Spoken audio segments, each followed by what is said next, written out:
Booking.com offers a wide array of hotels and vacation rentals across the US so you can find exactly what you're booking for. There's something for everyone, even those who are impossible to please. Find exactly what you're booking for, Booking.com, Booking.yeah, book today on the site or in the app. Hi, everyone. So, this episode contains a deep dive on the great American love story of CAROLYN Bessette Kennedy and JFK Jr. It's one of our top episodes. It might be our top most popular episode. And given the popularity of Love Story, we wanted to just basically bring it back to the top of the feed for anyone who is also looking for an audio version of this romance. So, if you would like to listen to that, just refer to the timestamps. Chanler and I also do chat at the beginning of this episode. We bring you some fresh content. We get into recent Beverly Hills. We do some Q&A, some sister banter. So if you'd like the new content, listen to the beginning. And then if you're just here for the CBK JFK Jr. episode, you can just refer to the timestamps.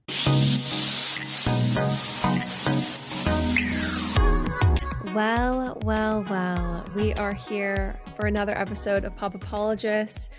We are in the same place. We're both in New York today, but we are recording remotely. So this is audio only, everyone, because today is a historic blizzard in New York City. I like the weather person tone you took on with that. A historic blizzard. I feel like this is the first time you've ever been here for any type of heavy weather. Yeah, I mean, I tend to try to fly south, when there's a bit of a chill in the air here, but unfortunately I had to be here this week. So I'm suffering through it like the rest of the true New Yorkers. Yeah, what's it like? I was a little bit worried about you last night. I was like, text me when you get home, make sure you have enough food, which I know you didn't do or care about. Yeah. So you're not unable to DoorDash 3 meals a day. Well, that is actually a concern, okay? Because there is no DoorDash available. Everything is closed. Check? Yeah, of course I checked. Oh my gosh. I can't believe you even checked. Like you thought that people would potentially be biking or like motorcycling in this. Maybe a few hustlers out there, want to get on the bike today and brave 10 feet of snow to bring me a burrito. I don't know. It's like, I want to offer people work if they want it, but no one wants it.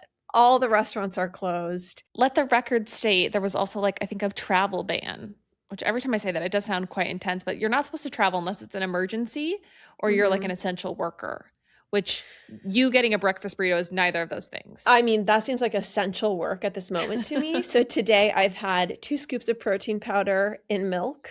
I've had some clear protein. I've also had some dried snacks that Dad left because he went to Costco. So I have some crackers here.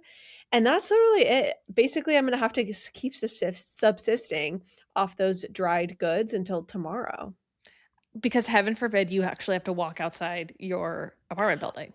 Well, I don't think grocery stores are open, my sweet. Yes, I bet some stores are open. Totally. Oh, well, I could never go.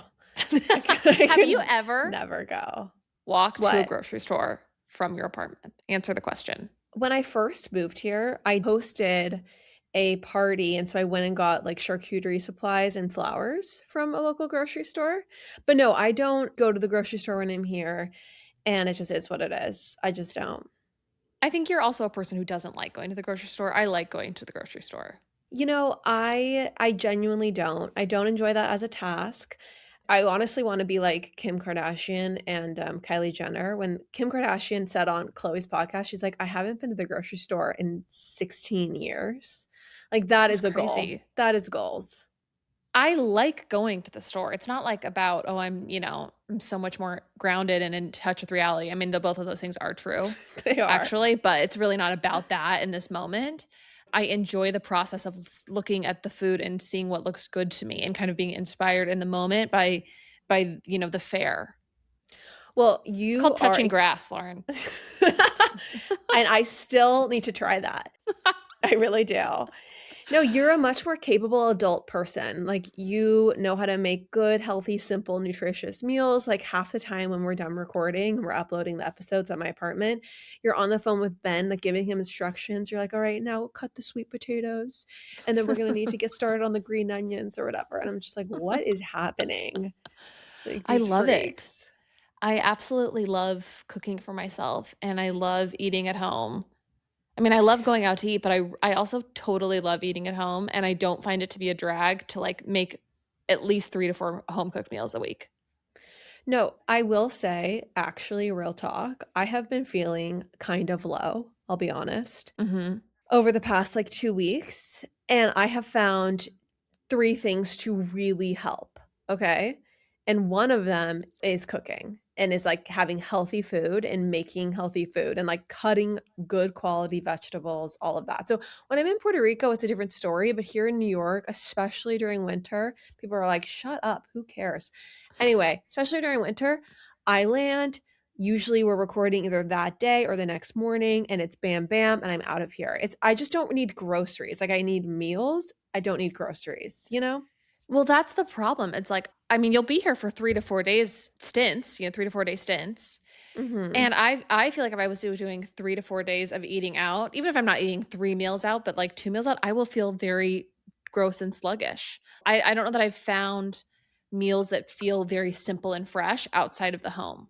If you could stop ordering calzones and Taco Bell, Chandler, you would discover there's a whole world of healthy to-go options. Breakfast burritos. That's what you typically Okay.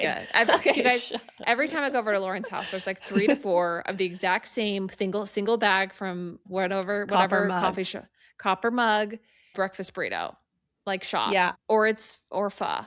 not Orpha, or the word or, PHO, I pho. didn't say orpha. I know that they're two different words. For anyone who is having trouble right now, not knowing what we're talking about, there is a breakfast burrito from Copper Mug that I have ordered 59 times. Oh my gosh. That's crazy. I would get sick of it. If you consider like how many days I'm here, it's basically like a third of the days I'm here, I'm ordering that. So yeah, it's a problem. It's a problem. But truly, I really did find that like just making simple, really healthy food was very, very good for my brain. Like it felt good eating it, it felt good making it. I So love you. anyway, I don't need you to lecture me on the things I already know that are true. Like I'm so good on this revelation from you because this is my lived experience. You're like, no, but listen to me. Actually cooking for myself and eating fresh food, makes me feel so good. it was a, I know you don't need this lesson, but maybe for any listeners who are a little disconnected from their food, even just cooking it actually can be helpful. So anyway, no, it's all very basic things that helped me get out of my funk. It was also getting outside, taking a daily walk. Okay. Once again, clip. I think people are good on your life revelations. Like they can I mean, literally go to any home goods store and probably see the same advice, like on several signs. you're constantly trying to push pills on me. And so I'm trying to tell people the healthy, holistic methods that have worked and allowed me to resist. I'm Okay. trying to get Lauren on lithium. Well, no, okay. The real story is Chandler calls me the other day and she's like, I have some old anti anxiety medication. I thought I'd just leave with you. And I'm like, I'm good. I'm good on the antipsychotics you want to bring over. For anyone listening, Am I? that was a total joke and jest, completely a jest. Oh, I it would was never not a give a joke. prescription that was prescribed for me to someone it was not prescribed for. Oh, sure, sure. Allegedly. Allegedly. Yeah. So anyway, so actually the grounded one who does touch grass, I have been trying to use God's methods before I resorted to big pharma. No judgment on people who do. It's like try the easy things first, right? My medication is not antipsychotic. Isn't that what you just called it? Antipsychotic medication? It's not like it's not. Oh, you're not on antipsychotics? I mean, maybe they are that. classified as antipsychotics, but I'm on Prozac, which is an SSRI. It's a mood stabilizer, I think. Yeah. But I don't know if that would technically be called an antipsychotic, which was super rude for you to tell me. Well, thank you for educating me. What was the anti-anxiety medication that you tried to quietly push on me the other day? Oh, it was my old Zoloft prescription that I would never Oh, give to yeah. somebody who it wasn't prescribed for, allegedly. Yes, sure, okay. Anyway, oh, what was the other thing? I mean, yeah, and then just working out, like lifting weights, Okay. taking walks, and We're so good. This isn't even a Q&A thing. I opened up a can of worms, I think, by like just asking you how you were faring in the storm, and I got like way more than I wanted. Well, my main point is I do want to adopt these new Oh, lifestyle you're interventions restarting this lecture. in New York City. So once the storm has cleared and maybe I can get to a grocery store, like where can I get the best produce in New York? I mean, I guess I I don't. want the highest quality from the local farm picked by like a beautiful woman. May I speak? Sure. Picked by a beautiful woman with like heaving breasts. It's like I'm picturing like a Yeah, like milkmaid. ideally a fertile, beautiful woman picked whatever lettuces I'll be, putting in my salad spinner that week. Well, it's funny. I feel like some of the worst apples I've ever gotten have been from the farmer's market. Mm. I mean, I think you could start at Whole Foods probably. There's some great produce at Whole Foods or at a Wegmans. Even my Key Foods has pretty good produce, I'll say. I don't like to buy their meats, but I like their produce. Can I share What? a horrific finding? Okay, you know those eggs in the grocery store that are like in the black carton with writing on them and they're really expensive? I need to fix something. You say eggs very weird. Eggs. Okay. You say like you add like an extra E. It's like E capital AAGGS. Eggs. It's like you add another syllable of A, and it's always bugged me. And if we're going to have this new segment where you're going to talk to us about EGGS, like you got to work on it. So I say eggs. Eggs. Right? Just say eggs. Eggs. Ugh. Eggs. I can hear your throat like gurgling in it. Okay. So for anyone who tries to order eggs or gets eggs. Oh, there you go. Okay, so for anyone who buys the really nice eggs at the grocery store, That was great. thank you. You know those really nice pasture-raised eggs at the grocery store? Yes. Yes, I do. And I know what you're about to say. So basically they have been busted for artificially making their yolks, excuse me, look super orange. Yeah. And they're not actually pasture raised. I guess that company was bought by a PE firm, I believe, and like the quality is actually really trash, but they charge a major premium and it's all a marketing gimmick. So you can't even you can't trust that at all. I feel betrayed because I've paid, I don't know, so much money for those eggs over the course of my time on this planet. I could not agree with you more. And while this subject was not in the outline, I have plenty to say. Because Sure you I saw do. this same video and I was horrified because I've been exclusively buying the Vital Farms eggs. Yes. Eggs. Let's name names. Yes, Vital Farms. Yeah. I've been exclusively buying them. And now I'm back to the drawing board.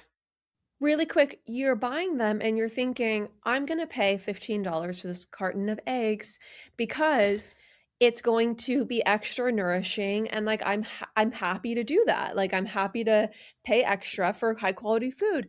And so to be completely swindled, I believe like they tested positive for, I don't know, not good things. I don't know the details. I didn't brush up before this. Sorry. Some awesome fear mongering there. I believe they tested positive for not great things.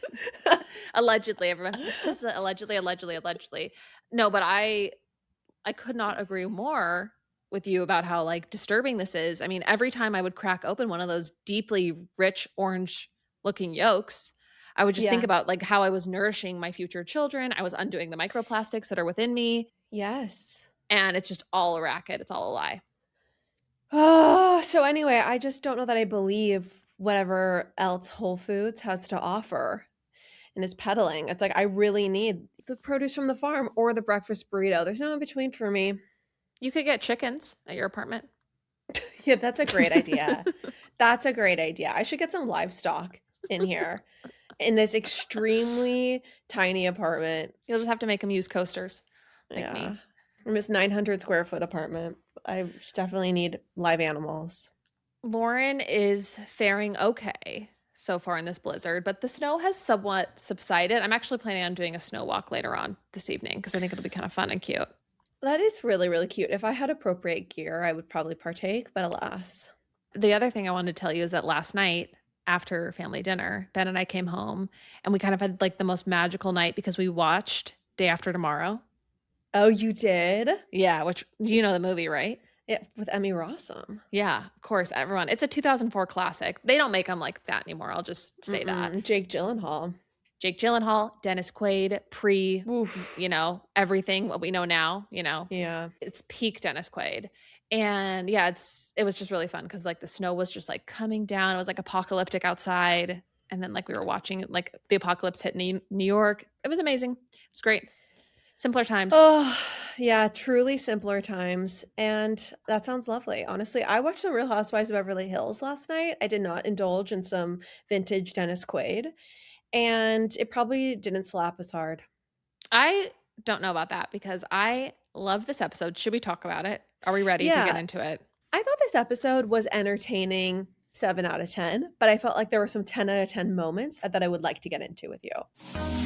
All right, everyone, you know what's coming. It's time for me to espouse the virtues of the very stunning product that has personally changed my world, Early Bird CBD gummies. There's something about their magical formula of hemp-derived THC and CBD. It's 12.5 milligrams CBD, 2.5 milligrams of THC, so just a microdose. The feeling when I take one of these gummies is so warm and gooey. It just makes you feel like you're going to melt into your pillow or just be a little bit extra cozy at dinner.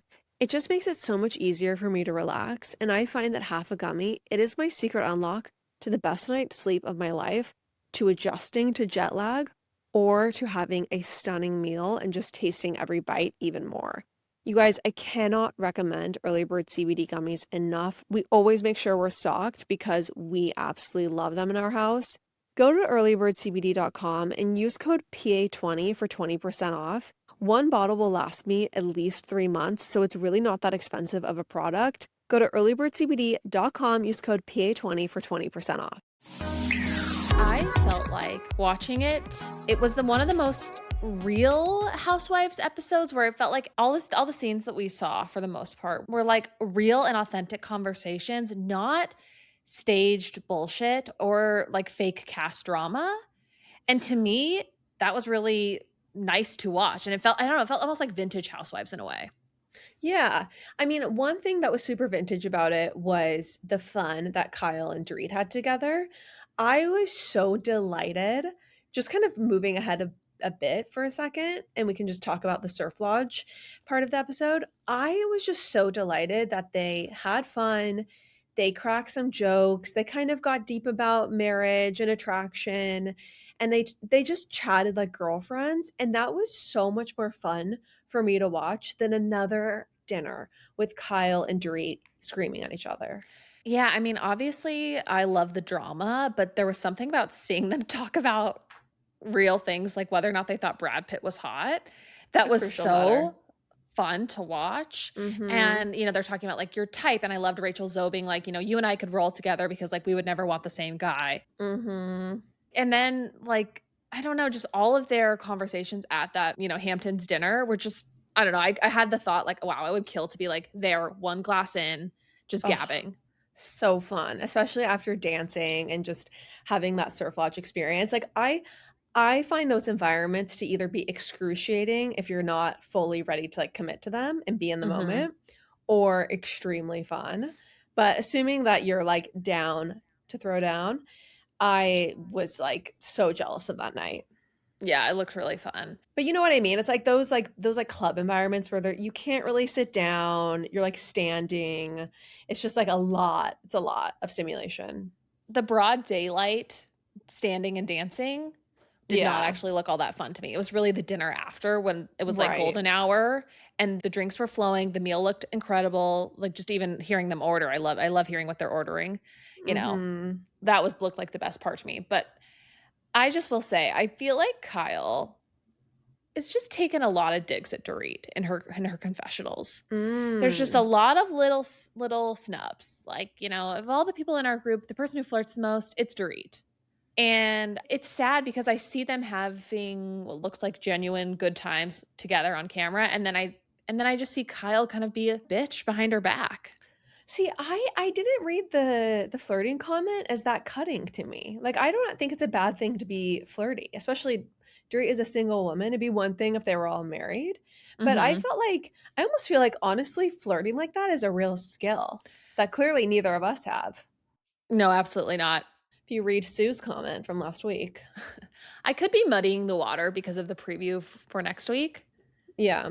where we get into, Kyle saying that Dorit was spending a lot of money and she goes, I don't know if it's manic. I don't know if it's OCD Mm, or something. yeah.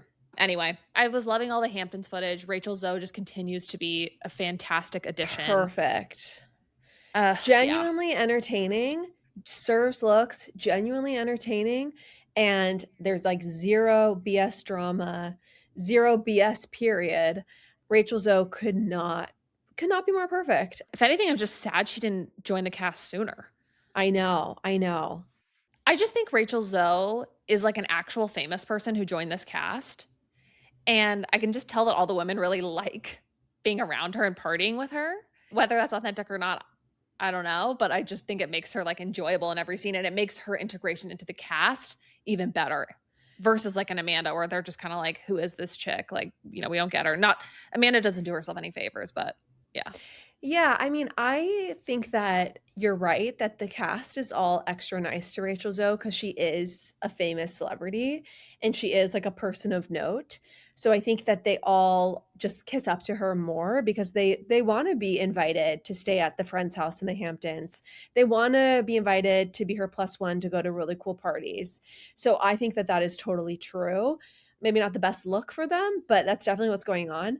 I think that it's so refreshing that Rachel is such a truly accomplished person, but she carries none of the self-importance of like a Jenna Lyons. Like Jenna Mm-hmm. Lyons, I felt like had like a such a layer of I'm important. And I feel like Mm-hmm. Rachel Zoe does not have any of that energy. And she really is just another girlfriend, like wanting to throw down and have fun. And she's so disarming. And anyway, it just makes her extremely likable. The Jenna Lyons is such a good comparison because they're both like fashion icons, fashion, Mhm. like huge figures in fashion. But Rachel is such a girl's girl and so approachable and so like kind of just unapologetically herself. When Kyle says, I think you look so beautiful without makeup. And she's like, are you serious? She's like, you could take away my person, my soul, or whatever, and I'd still be standing here in heels and makeup or something like that. It was just like there's no putting on airs or trying to be something like she's not for the camera. Exactly, exactly, and it's just so refreshing. There's zero part of her that's pick me. That's like, Yes. I'm effortless, I don't try, Yes. That's she's exactly like, what it "No, is. I'm wearing heels to get coffee in the morning because that's how I feel comfortable." And on some people, that would be kind of odious, but with her, it just works. It just works maybe because we're kind of sick of like the cool girl, I Yeah. don't know, trying too hard to not look like you're trying too hard, like By the energy. way, I have a thought about that, but I'm gonna save it for next episode, so everyone get excited. Okay, moving on from the ladies in the Hamptons, let's talk about the women back in LA. Let's just get into the dinner that Sutton, Erika, and Denise all go to. Well, before we get to that dinner, can we talk about Amanda's comment at the beginning of the episode? Because I do feel like Ugh. it bears some repeating and commentary. Lauren, I just have to say, her husband knows how to play the game because if I was complaining about friend drama and my husband was just like, well, they're probably intimidated by you. That would be hot to me. That would be hot and sexy. But not because you have a resting bitch face or, X, Y, or Z. It's because you're so young and so successful. Because, well, it's because I didn't put my financial future in a man and, or what does she say? She has the most insane statement. So what she should have done if she was emotionally intelligent and she's becoming so clear she's not. So she agrees. She goes, "Yeah, because I'm young and successful and I'm not financially dependent on a man," where she Yes. outsourced her financial well-being to a man and that didn't go so well. That's what she said. Talk about not being able to read the room. So Amanda, you think that you're like Bravo's primary audience is, 99% women who have succeeded financially all on their own, who've never Hmm. had to depend on someone. Like, you think that this is going to land so well with everyone at home? She's honestly not that smart to me. 100% not that smart. And I mean, she comes across terribly episode after episode. And I had the exact same thought that this is such an alienating statement to the majority, or to a lot of women at least, who, Mhm. are financially dependent on their husbands, whether they're in happy marriages or not. And it just conveys like the way she looks down on other women. Yeah. You know what? I don't want a woman who looks down on other women to be my manifesting guru. An excellent point. And also, how about looking down on anyone who is not the breadwinner in their relationship? Because Dorit was probably always bringing in income in her marriage, or for the vast majority of it. And consider that she's talking to her husband who relies on her. I And she's know. basically like being rude about exactly the position he's in. Yes, it was very odd. It was very, very odd for that to be kind of her clapback, and to be saying that to him. I don't know. She baffles me. Her responses to things, the way that she thinks she's coming across, but how she actually comes across, it's just continually baffling. Even when she's like, if I invited all my friends over for a free journaling and manifestation night, I love that she's like, you guys don't understand the value of this dinner party that I'm throwing. This is a $1,200, value. Typically my courses. It's like, bitch, you just invited people over to write in their journal in front of you and like have some like apps and salads. That is actually so funny. We should, when we're with our friends this weekend, be like, everyone, you're on a free retreat with Lauren and Chan.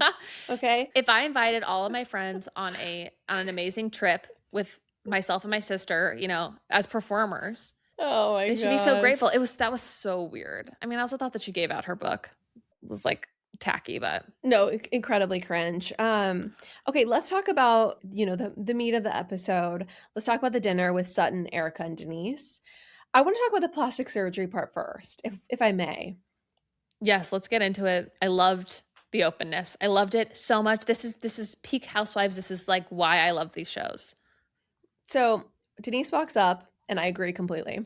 But Denise walks up and she looks very refreshed. And Sutton and Erika are like, "You look amazing." And she says, "I've lost 200 pounds and I got a facelift." I think losing 200 pounds is a reference to Aaron, which at first I didn't understand. So that I came know, together me during my too. second watch. Okay, that makes That me was the feel first time better. that literally you just fully enlightened me on that one, because I was like, wait, what? That's so funny. I made that click for you. That's funny. Okay, that makes me feel better. So yeah, so she just got a facelift. She looks beautiful. The work is amazing. And it is like, it's always so crazy when a famous person like that gets a facelift. I had the same experience with Gwyneth Paltrow, where you like see way more the like them as a young person in them Mm-hmm. again, you know? Mm-hmm. So she looks stunning, but Sutton, I think, really opens up in a very vulnerable way and kind of shares that when she first moved to LA, that it's a lot of boobs, it's a lot of lips, and she's had no plastic surgery. I mean, she barely has had Botox. And I do feel like that was really cool of her to share. And I just really respect the kind of lighter path she's taken with all this stuff, even if she feels like she has some insecurities because of it. I could not agree more.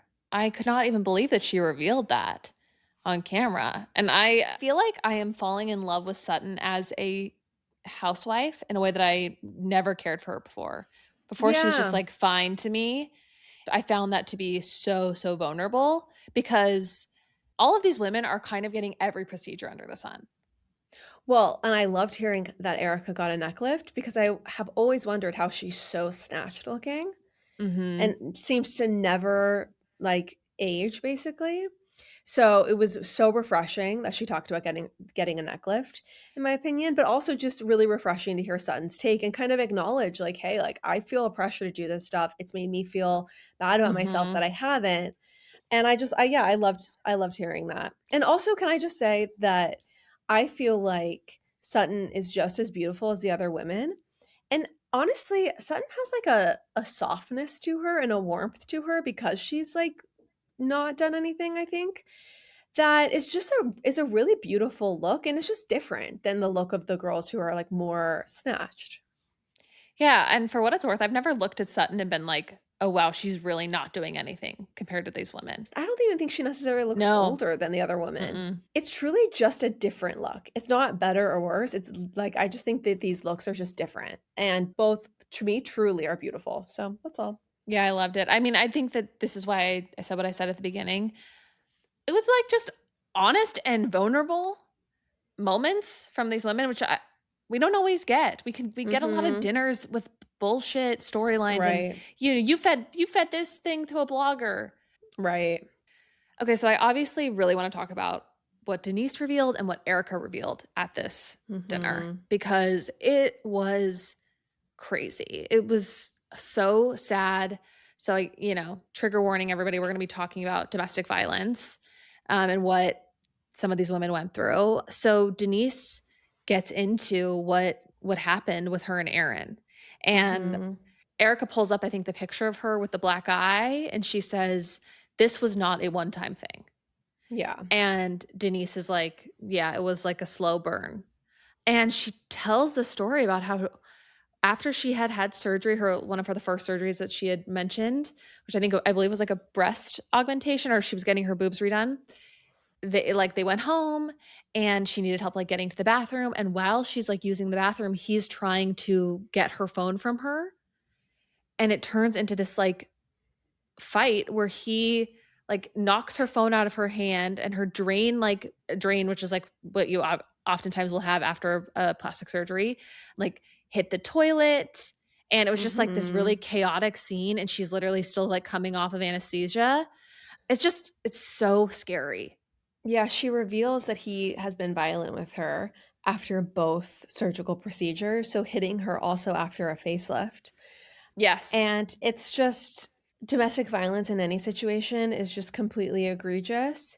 There's something extra horrific about domestic violence in the context of the victim also being someone actively recovering from a surgical procedure that just adds another layer of malevolence on top of it.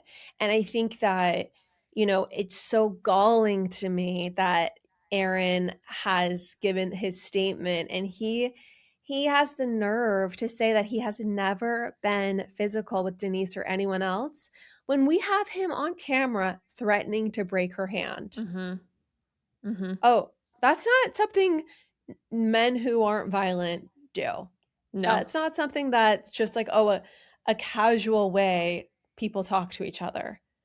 not at all. That footage is so chilling. I thought the part where she talked about speaking with her dad and how her dad said, like, how did I not know? How did you not tell me, about this? And she just said, I didn't tell you because, like, you can't go back to a person after you tell other Right. people what's happening. And I think that is so true and revealing about how hard and complicated these situations are for victims. Mhm. Because they might not be ready to emotionally leave the relationship, even if they're in Right. physical danger. Yeah, I think that that is probably a really common sentiment, sadly, where people know that it's obviously not the same as complaining about your husband being irritating or in a bad mood or him being depressed or like all sorts of struggles that people go through in marriage to a girlfriend or to, family or whatever. It's not the same thing. Like domestic violence is a thing where it's like it happens once and the relationship should be over. There's no second tries. Like there's just no going back from it. And I think that that probably just leaves a lot of people who are in those relationships feeling so isolated because Mhm. they are not ready to leave yet, and so they don't feel like they can share it with people. They can't share what they're going through. Yeah. I think now let's get into Erika because this was just a total bombshell. This episode is brought to you by Booking.com. Planning a girls' trip always sounds fun until you remember you're booking for multiple people with very specific opinions. My sisters and I have non negotiables: blackout curtains so we can actually sleep, good natural light for all those photos, and ideally something close to a beach. And just go ahead and trust me, we're not very flexible about these things. That's why Booking.com is our go to. Booking.com offers a wide array of hotels and vacation rentals across the US, so you can find exactly what you're booking for, even if the people you're booking for are extremely picky like us. You can filter for the things that actually matter instead of settling for something that's just fine. Whether you're booking for yourself, your partner, or a high maintenance group chat, Booking.com makes it easy to get it right. If a stay can check all of our boxes, it can check anyone's. Find exactly what you're booking for. Booking.com, booking.yeah. Book today on the site or in the app. They're sitting there at this dinner, they're talking about Denise, and Erika just looks at Denise and she goes, I just want you to know, like, I went through this too. Yeah, this was just so tragic to hear and honestly so surprising because Erica's no shrinking violet. She's so intimidating and she has such a presence. She's like very fierce. Yeah, she's extremely fierce. That's the right word. And so this was very, very shocking to hear and to hear that it had happened recently.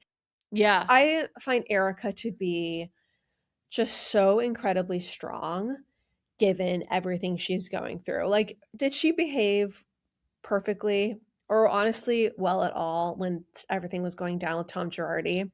No, she did not. Her behavior during that was revolting.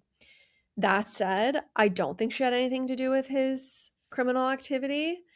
And so to see her basically now just kind of living through the fallout, like she's really kind of fighting for her life. It doesn't look good for Erika. Yeah, I mean, I think she is really fighting tooth and nail for her life and livelihood, especially to like maintain any type of Beverly Hills situation. Yeah, I think to have any sort of financial security. I mean, my guess is she is probably in the hole. And so it's very, very scary to think what the future holds for her. Yeah, just going back to kind of Yeah. what she reveals. So she says that yeah, it was like a person that she was recently in a relationship with, or that I think it was a more casual relationship, but it was neither of her husbands. It was somebody that she was casually seeing, and she said that like it happened once that like this person was extremely angry, and she says, "quote I put on my best hostage negotiator voice, trying to talk them down." And then it happened again, and then she says on the third time, I was just like, this isn't for me. Mhm. It's just wild, and I thought the fact that she revealed that was so brave, and I guess we're going to learn more about it in the next few episodes. I think we see her go to therapy, but I don't know, this was just an episode filled with vulnerabilities, mainly this last part, this last dinner. Yeah. I love all these women, and I hope Denise comes back to the cast. Denise would be great on the cast. I would love that. And I think that Erika knew she was going to share this. And I think that was the purpose of this dinner was not only giving Denise kind of like the floor to share what happened to Mhm. her, but also for Erika to share. And I think that there are lots of women who are watching this and men watching this show and who hopefully felt less alone and like maybe inspired to have it be the final straw for themselves as well. So that would definitely be my hope. So Yeah. a really important scene. Anything else on Beverly Hills, Chan? No. I did think Bose was very on the nose when Bose says about Amanda, going back to Amanda, when she says she's telling people how to manifest money by taking their money. That was amazing. Oh, this is what I wanted to say, actually. I do have one more thing. Okay. So I just will get Amanda's content in my feed every now and then. And I was just kind of like, I'm so curious, like, is she getting a lot of engagement? Like how many people are actually paying members of her, Yeah. of her squad, is she filling a convention center or what? Right. And the truth is, like, there's a lot of people who are commenting, wanting the links to all of her courses after she posts. Comment magic for this course. There are a ton of comments. Like, people are in this. I think she might be filling convention centers. Ugh. It's shocking to me. It's really shocking. It's really, really surprising. You know what? There's a market for all sorts of people and all sorts of things. So Yeah, truly. okay, so we also wanted to do just a quick little Q&A before we cut to our deep dive. Okay, so Chan, which question should we answer first? I mean, do we want to just stick with pop culture and talk about Eric Dane for a second? Because someone asked how we feel Yeah. about his GoFundMe. I mean, Eric Dane, like RIP, horrible, so sad. So, so sad. There's another person in my feed right now who used to be just such like a strong, athletic, healthy man and now is like in the grips of brain cancer and it's just Ugh. really, really scary. So anyway, it's definitely a reminder to cherish the time we have, especially when we're healthy, and be grateful for it. Yeah, especially on the heels of like James Van Der Beek. Just, Hmm. these stars who we grew up with, who we are so, used to seeing, who just are taken, from us far too early. So Dr. Dubrow. Terry Dubrow talked about it on a recent episode of his pod with Heather, excuse me. What, Chandler? You just have a little grin on your face. You just love these two so much. I do. Heather and Terry are my hall pass. I've always said that. Um, and so basically, he and Heather said that everyone should be getting a colonoscopy at like 35. 35 if you can, 40 at the latest though, but just get a colonoscopy because he died of colon cancer, James Van Der Beek. Yeah. No, and colon cancer is like on the rise in people who are younger. It also, I guess, just moves really quickly. So you need to catch it early. And I guess it grows from the outside in. So they can literally just cut it off at the beginning. Okay. So going back to Eric Dane, though, this person asks, why are all of these millionaires asking people for money to maintain life? Obviously, there was like a big GoFundMe for James Van Der Beek, and now there's one for Eric Dane. I do find it to be a little bit odd. With the James Van Der Beek situation, I felt like he was a star kind of a long time ago, and I do think that he was in much more like dire of a financial situation after his like really long battle with this. But I guess I don't know all the financials of Eric Dane, but a lot of people are questioning this because he is worth quite a lot. Is he worth quite a lot? Yeah. Apparently, we have word that he was being provided housing by a certain celebrity in his final days. So Eric Dane net worth. I mean, these net worth things, though, are just not reliable. That's the problem. I saw something that said Eric Dane filmed 145 episodes of Grey's Anatomy. He was paid $100K per episode at the start and $250K per episode of the last 3 seasons. That works out to around $25 million just from that show. He also had The Last Ship, Euphoria, and Countdown, tons of other movies and shows. So conservatively, maybe 35 to 40 million in career earnings.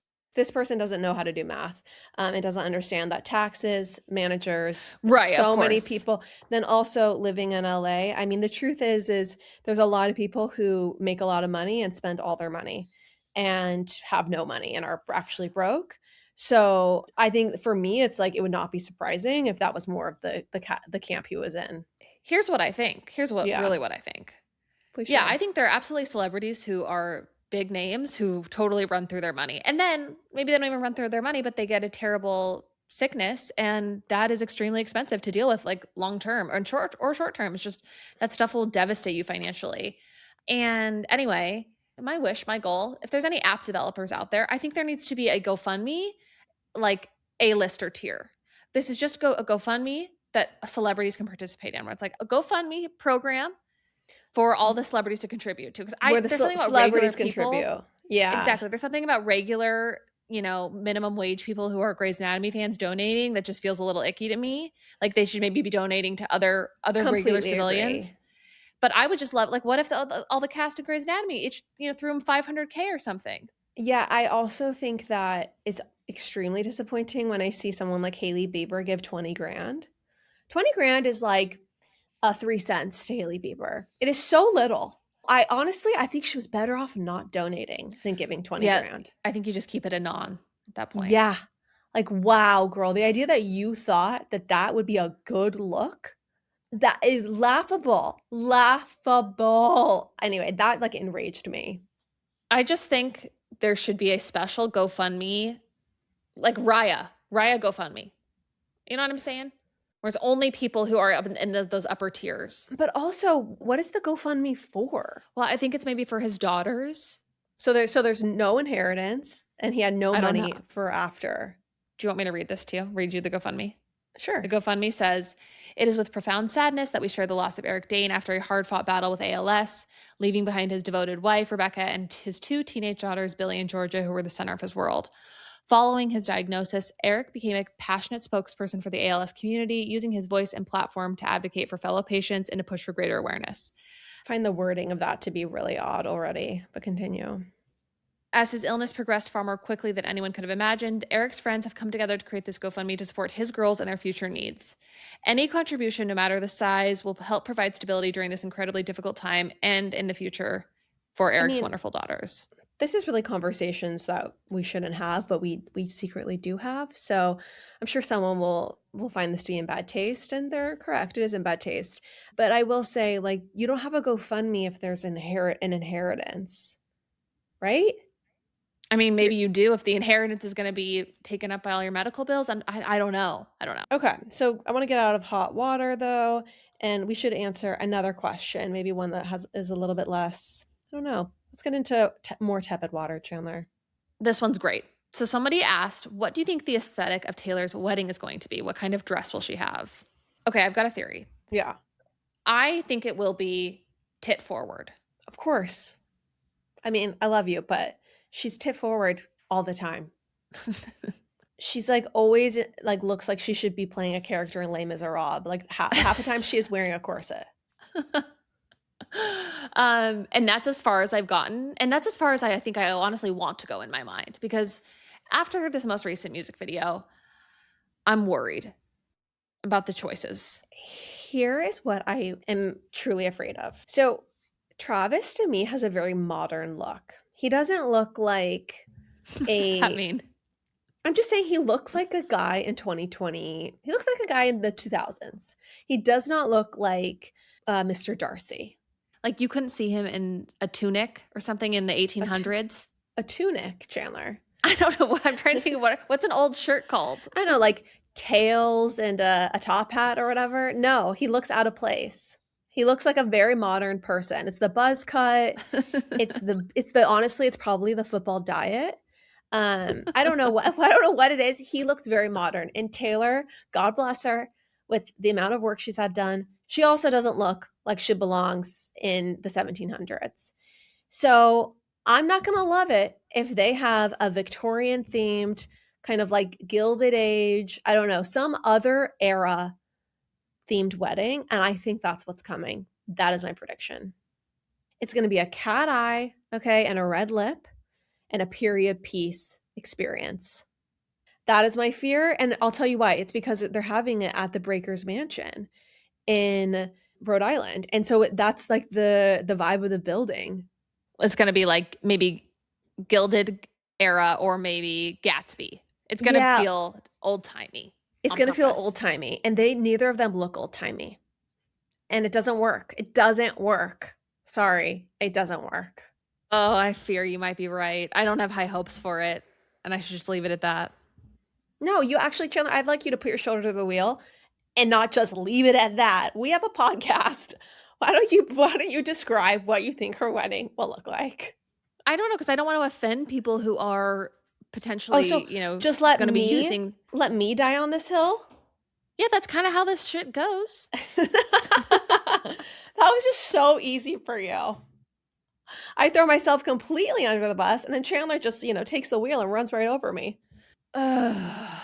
What do you think her wedding is going to look like? Yeah, you are under, congressional questioning. It's going to be over the top. Like it's going to feel like one of her music videos, potentially like the Me music video. I don't know, like just over the top. There was ever a moment where she was going to be over the top. It's going to be her wedding, and I mean, a cat eye on your wedding day. The Me music video.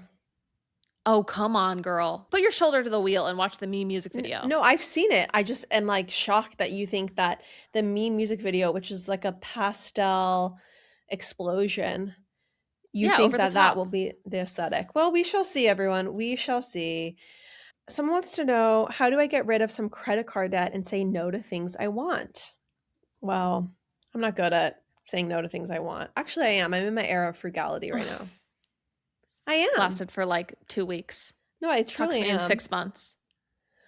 Okay, well, 2026 is my era of investing and making judicious financial decisions and not lighting money on fire. So do you have any advice here? My advice is you can only spend money once, but you can spend it in your mind over and over and over again. And so if you can just adopt that and realize that it's so much more fun to save and invest money, because the things that you can purchase become a lot bigger and more real when there's a bigger pot than like all these fun little things constantly.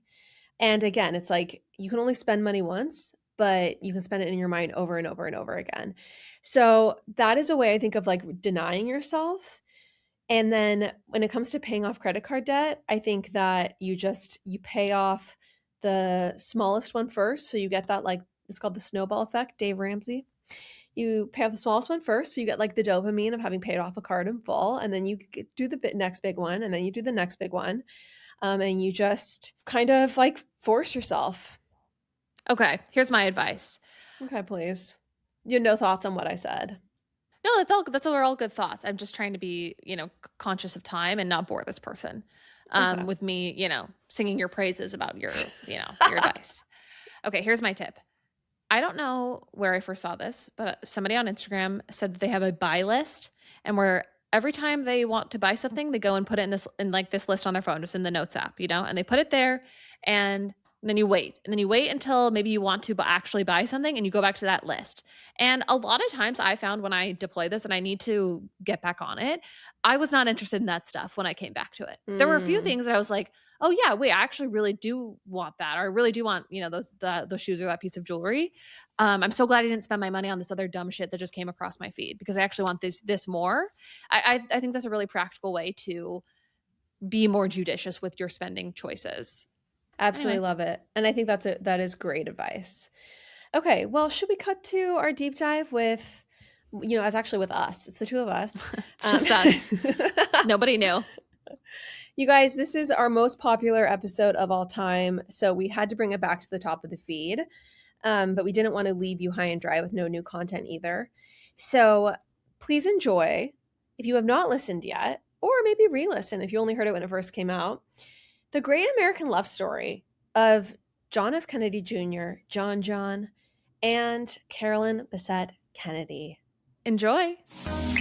All right, as the days get warmer and we're all starting to prepare for our spring routines, and we want to eat a little bit lighter, but we're still craving comfort food, I want to tell you about an amazing product where you can still eat the sandwiches, wraps, and pasta, the cozy carbs you're craving, without blowing up your whole plan for the week. That's Hero Bread. Hero Bread tastes like real bread. It's soft, fluffy, and doesn't have that weird grainy texture.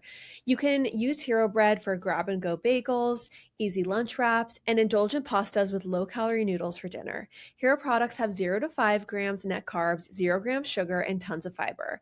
The Hero noodles have 12 grams of protein and 80 calories per serving, but you would never know it from the taste. I love that Hero isn't just bread. They also have burger buns, tortillas, bagels, and even croissants. It makes hitting your fiber goals way easier without giving up the foods you actually enjoy eating. Hero Bread is offering 10% off your order. Go to hero.co and use code POP at checkout. That's POP at hero.co.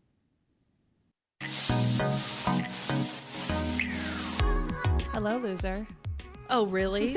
Really? That's how you want to get this started? Actually, I appreciate that. It's better than the well that I'm pretty sick of. Oh my gosh. Chanler, today is an interesting day recording the pod because lots going on, but we are taking a little bit of a left turn from current events. I'm happy to go back in time. Today feels like a very heavy day with like the Roe v. Wade stuff that we woke up to. The Met Gala looks, a lot of them were a big fat letdown to me. So I'm happy to go back in time today, Lauren. Yeah, I had this idea a few weeks ago. I thought, I think maybe once a month, let's do an episode that's just like basically telling the story, doing a deep dive into a couple or a person or an event, something that has a lot of public interest. So This is the first in a series of essentially pop apologists covering icons. And today we're covering an iconic couple.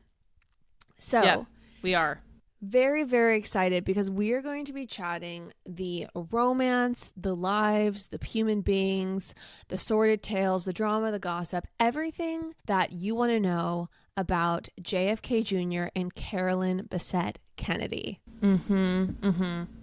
Correct. And, it's interesting because as I was reviewing all of the research for today, I just really loved reading about it.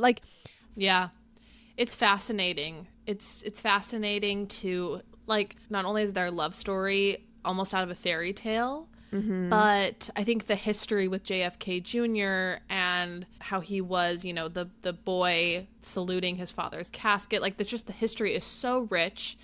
And he was also really hot, which makes it very interesting to learn about, frankly. That was actually one of my first go-to instincts as I was researching all of this was I was really just kind of taken aback by how much our country used to be blessed with very attractive politicians, like hot presidents. Hot presidents' wives with great style. Who else besides JFK Jr.? I mean, who else besides JFK? JFK. I mean, people would argue that Obama like Orson was hot. Welles. Oh yeah, Obama's. Lincoln. I'm a huge fan of Lincoln. I don't know if Orson Welles was a prophet or was of the Mormon Church, or if he was an American president, because I get all those white guy names mixed up all the time. I have no idea who Orson Welles is, but Lincoln is super hot. Maybe he's an author. Anyways. I think that, there was a moment in time where politicians and hold on. What? Can I offer a redaction? Orson Welles was an American director. I don't have my shit straight. Excuse me. I don't have my SHIT straight for this. I don't know where I came up with Orson Welles was an American president, but sorry about that, everybody, historians out there. Apologies. I'm not great at geography or American history, clearly. So, anyways. Clearly. Okay. Glad you cleared that up. Glad you issued that redaction. Anyway, I just think that it was just, how do you even describe it? I think that celebrities on some level and all the public figures that we used to care about, there was just a veneer of polish. Yes. That is absent today. Oh, absolutely. I think that our celebrities are much more morally bankrupt, and maybe all of these celebrities, all these icons have always been morally bankrupt, but they just weren't allowed to show it. And I think that maybe that was toxic at their time because they felt so much pressure to, have that veneer or shine. But sometimes I miss it. No. Like, for example, let's bring back the toxicity, in my opinion. Pete Davidson, I'm not super interested in him being like the icon and celebrity of my time, frankly. Well, okay, and here's really where I think the intrigue comes in. I mean, we're in such a different time where we're saturated with celebrity content. We see what they ate for lunch. We see them all the time over social media. But people like JFK Jr., like CAROLYN BESSETTE, they really were enigmas because CAROLYN gave no public interviews. JFK Jr. gave very few. And really, they were much more compelling characters because I think we didn't know much about them. And I think there's a dynamic that has shifted where before celebrities were, hid from the public, were extremely private at all costs, did not want any dirty laundry aired. And now it's like the more dirty laundry you air, the more like you can garner an audience or, kind of like win people over. And I don't know. I don't really know that I actually prefer one or the other because I like knowing what salad Kim Kardashian ate. Yeah, I like the additional content. And I find myself disinterested in celebrities who are not playing like the new game, like a Beyonce for example, me. Beyonce. Yeah. Like, I get that she's way more talented than a lot of celebrities that are much more notorious these days or get a lot more PR. But I also find myself vaguely, not that interested. Totally. No, it's really fascinating because I feel like we're even contradicting ourselves. Like we want it, but we also don't. Yeah. Well, anyway, do we contradict ourselves? Very well then. We contradict ourselves. Let's move on to JFK Jr. and CAROLYN BESSETTE Kennedy because for me, I had always known that they were this completely iconic American royalty couple, super gorgeous. Obviously, she's an absolute style icon, but I didn't really know much else. And kind of just want to talk about her style to begin with before we get into the narrative and where they started. What I think is interesting about her style is that really everything that she wears is so simple and nothing in and of itself is remarkable, but put together, she really looks just iconically beautiful. And maybe it is that 90s classic style that, Gwyneth Paltrow, Kate Moss, they were all kind of famous for. Yeah. But there's just something about it. Like if I put on, bootcut khaki pants and a white tank top, I guarantee you I would not have the same level of sophistication and it would not be nearly as distinctive. Even her hair is never striking. Like overly done. Like it's always like the effortless day 2 hair. Yes, and that the effortless day 2 hair is seriously impossible for me to accomplish. I will also say though that the thing that I love about her is how incredibly natural her face looks. Like I think Carolyn Yeah. Bessette Kennedy is a great example to all of us to remember that natural faces, faces with some flaws, faces that from some angles don't look perfect, really have a level of intrigue to them and have a level of, I think, ease to Yeah. them on some level. Like it's just so, they're so beautiful and natural looking. And it's just a good reminder in the age of tweaking ourselves into Instagram perfection. Right, right. Absolutely. Yeah. So anyway, Also, might I add one more thing I'll add? I think also she looks amazing when she's standing next to a very hot guy like JFK Jr. Like they're such a hot couple with their coloring, like dark, that's true. handsome, her, bright blonde. Like everyone's gonna be like, "Hey, you only like blondes." But like she looks like a hot blonde and he's like a hot dark-haired guy. Like it's like Barbie and Ken kind of. It's hot. I'm gonna say it.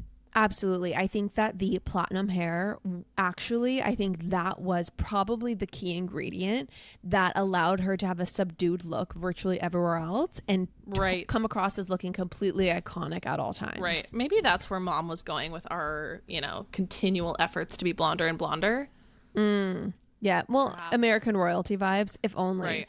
If only. We were a far cry from American Yes. royalty, I'll be honest. Yeah. But Okay, moving on. I think that we should get into the topic at hand. Carolyn Bessette Kennedy and JFK Jr., how they met, who they were, and the story behind the iconic couple. Are you ready, Chan? yes, let's do it, please. Okay. This is really quintessentially a 90s love story of two people caught between two worlds. The life they were trying to build together as husband and wife, and what the public and the Kennedy family wanted out of them. Because Right. as we all know, the Kennedy family is really as close as the US has come to having a royal family. Yes. JFK Jr. was in the spotlight his entire life. When he was born, his birth announcement was on the cover of the New York Times above the fold. I mean, he was America's crown prince, I've heard. Yes, and I think that to this day we don't have anyone who Baron Trump? Not Baron Trump. Just kidding.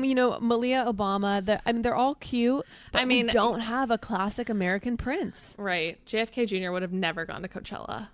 Absolutely not. Okay. So apparently I love this fact. Jackie Onassis Kennedy Yeah. was really kind of a stage mom, Yep. if you will. She really was aggressive in wanting JFK Jr. to continue into the tradition of the Kennedy family of the men especially doing important, serious, respectable work. She did not want to see any sort of tomfoolery. She only wanted to see prestige and academic accomplishment. I mean, I think a lot was expected of her as she raised these two kids by herself after JFK passed away or, was tragically That's shot. interesting. Yeah. I think that she married into the Kennedy family, and I'm sure that a ton of pressure also came from that side of the family too, that, she was just left now to navigate that by herself. Yeah, that's a very good point. Well, so in an effort to have him live up to his family name, Jackie sends him to boarding school while he's at high school because he's not performing well, and she feels like he's goofing off too much. Okay. Apparently he was only getting average grade, or he was not getting good grades. Okay. So she sends him to boarding school, and from there he only gets average grades, and he's diagnosed with ADD and put on Ritalin. This didn't help. He still flunked the 11th grade, but As one does. I'm sure the Kennedy name helped. She did not need to Photoshop him onto a picture in the rowing team, because he was able to still get into an Ivy League school. But while at school, he was put on academic probation. So Jackie would write letters to his professors, apologizing, saying that he was going to do well, and she was going to personally see to it that he was going to do well. And interestingly enough, though, he really excelled at the theater and loved acting and drama. However, she did not approve of his love of acting, and she told him that she would disinherit him if he didn't quit his silly dreams and get serious about his future.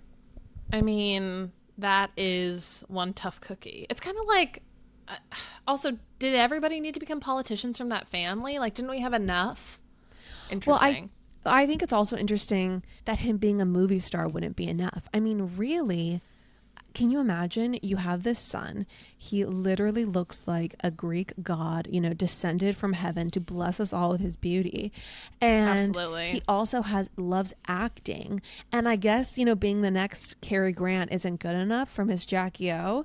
He's got to continue in the presidential lineage. I don't know. For me, I would be I want the gods above to know that if I'm sent a child with a similar level of hotness and acting ability, I will nurture his God-given talent. Well, and like, you know, I don't know. Both, it's interesting that she wanted him to pursue an academic or a political career, because I just feel like if I were her, I would have wanted to get away from that as much as possible. And I wouldn't want to be thrust back into that spotlight again. Right. Yeah, no, I think that this is what's interesting. We've kind of talked about, you know, we look at people that are super successful, but they live on a height that's really far to fall from, and they want their children to also achieve the same level of success and notoriety that they have achieved most often. Like, most of the time, these super successful people, they don't want their kids to go live normal lives. They want their kids to be stars too, and so they live under a lot of pressure. Yeah. But okay, moving on. So John was crowned People's Sexiest Man Alive in 1988. This issue of the magazine sold the most copies that it's ever sold to date. Wow. Which is pretty phenomenal. And Jackie was not happy about this. She thought it would distract from his career path. But John was totally into being a sex symbol. And he even showed up to a big Hollywood Halloween party wearing nothing but a fig leaf. Wow. Yeah. So he knew he was hot. Yeah. Oh my gosh. Yes. And he totally leaned into that. He eventually does go to law school, though, under the behest of his mother. And he graduates in 1999. To celebrate, he takes out a 46-foot yacht and sails the lake in Virginia. I just did the founders of J. Crew, did they imagine him? Is this really he's out of a polo rugby dream catalog. Absolutely. Yeah. He brought along his new girlfriend, the stepdaughter of a billionaire that his uncle Ted set him up with, one Daryl Hannah. She was a movie star at the time, completely stunning. He also goes on to date Sarah Jessica Parker, Madonna, and Cindy Crawford. Insane. So John takes the bar exam, and this is, everyone, of course, just remember, he's living a highly public life. Even though he's a private person, he's being watched by the world. Right. And he takes the bar. Yeah, for sure. And he takes the bar exam and flunks. And, just like him. The New York Post, it's all over the Post. The hunk flunks. It's all over the media.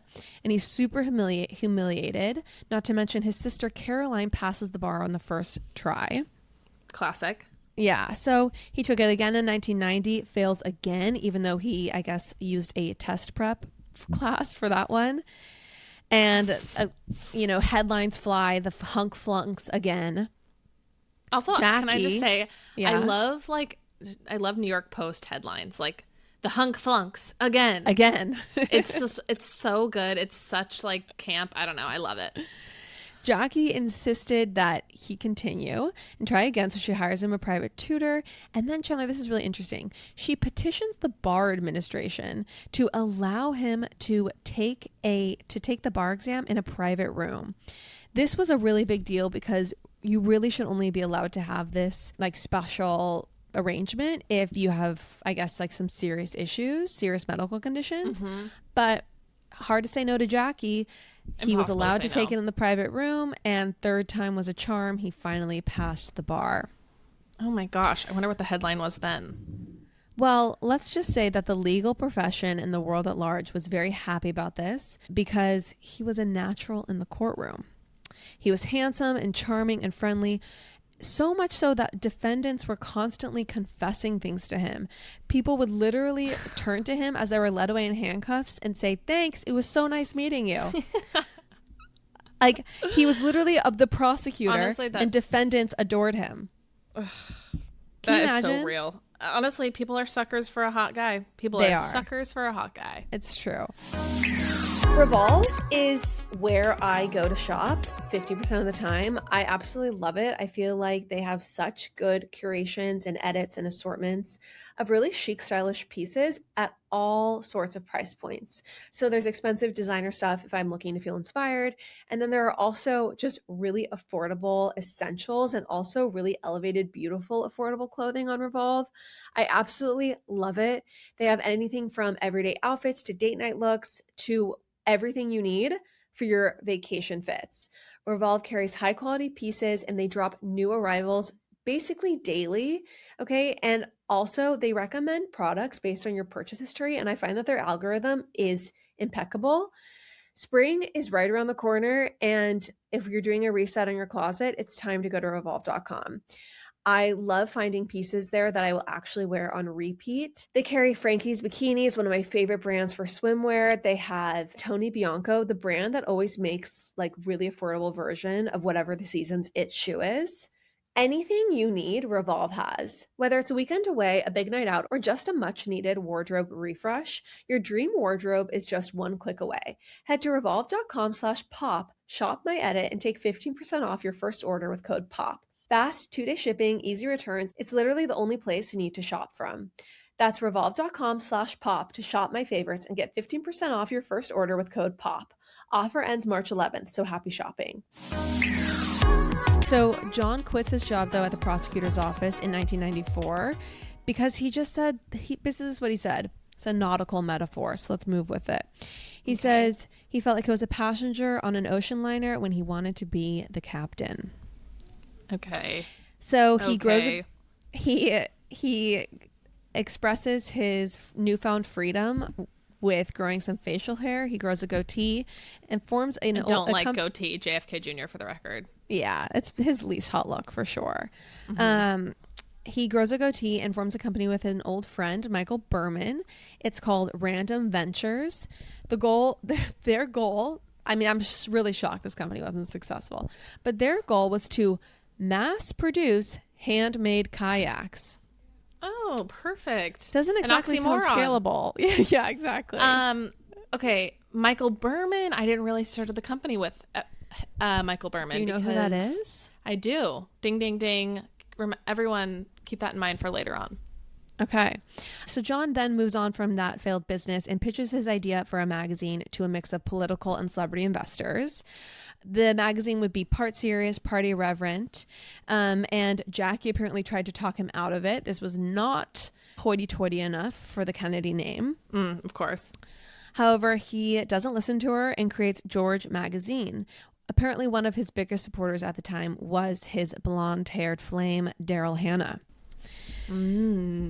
Just a side note, Jackie was never a huge fan of John and Daryl, and I think that's probably because of Daryl's like hippie, loosey-goosey aesthetic. Doesn't really match the buttoned up Kennedy look, you know?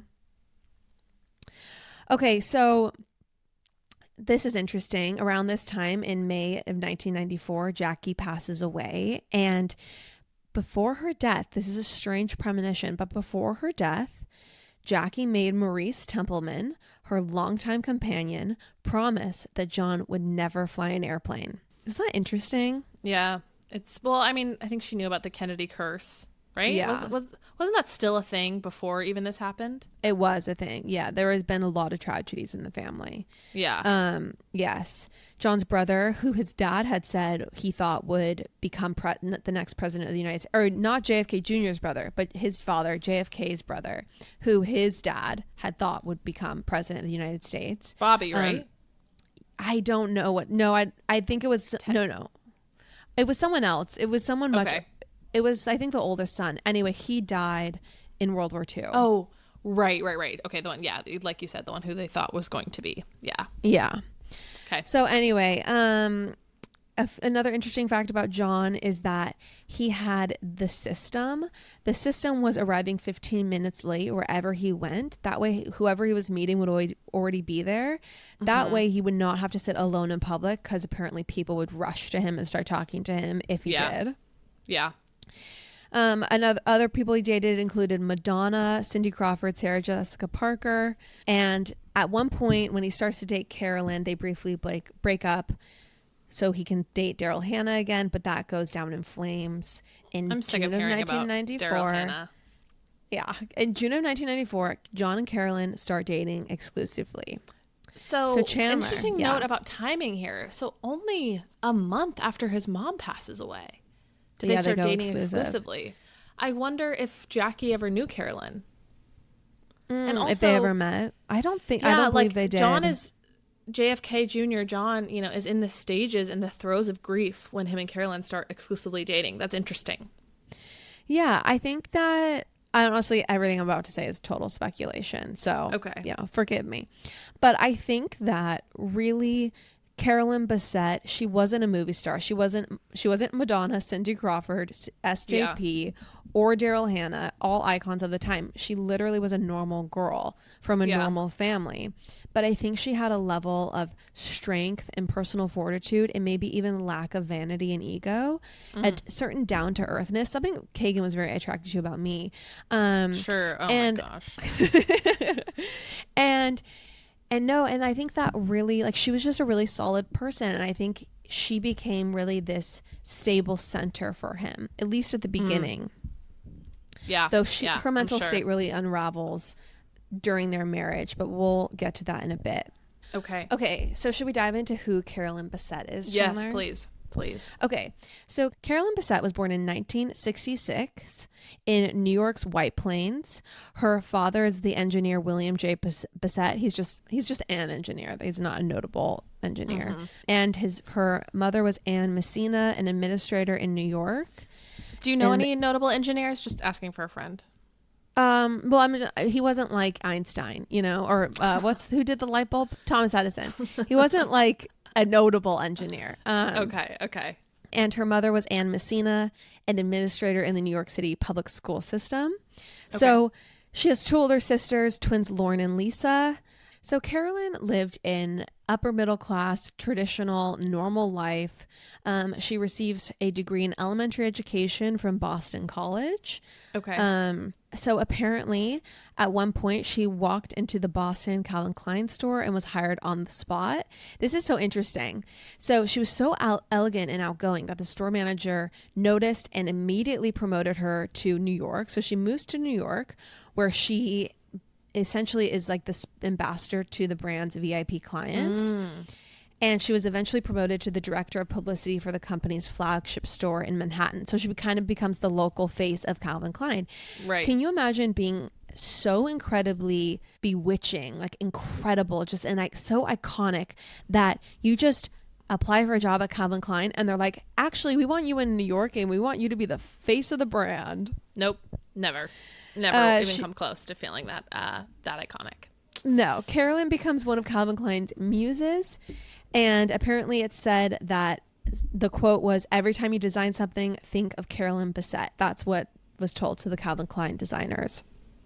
She was also instrumental in Kate Moss's success. Okay. And apparently Anna Wintour compared her popularity with Princess Diana, saying that she had a fabulous modern style. So Carolyn was just one of these women that truly understood how fashion worked, had an instinctual, natural sense of style, and was captivating to people around her. Absolutely. She was apparently different from the typical gorgeous girls around Manhattan at the time. She didn't have the vibe that she was trying too hard. She was just completely natural and effortless. Also, something interesting about her is that she was not thirsty. So she never craved the spotlight. She, in fact, actively avoided it. When she got the spotlight by dating John, she never gave any public interviews. She never created a podcast. She was just... Well, yeah, she was just simply normal. I think also that's what makes this story so captivating, is that it's a true Cinderella type of story. Right. Absolutely.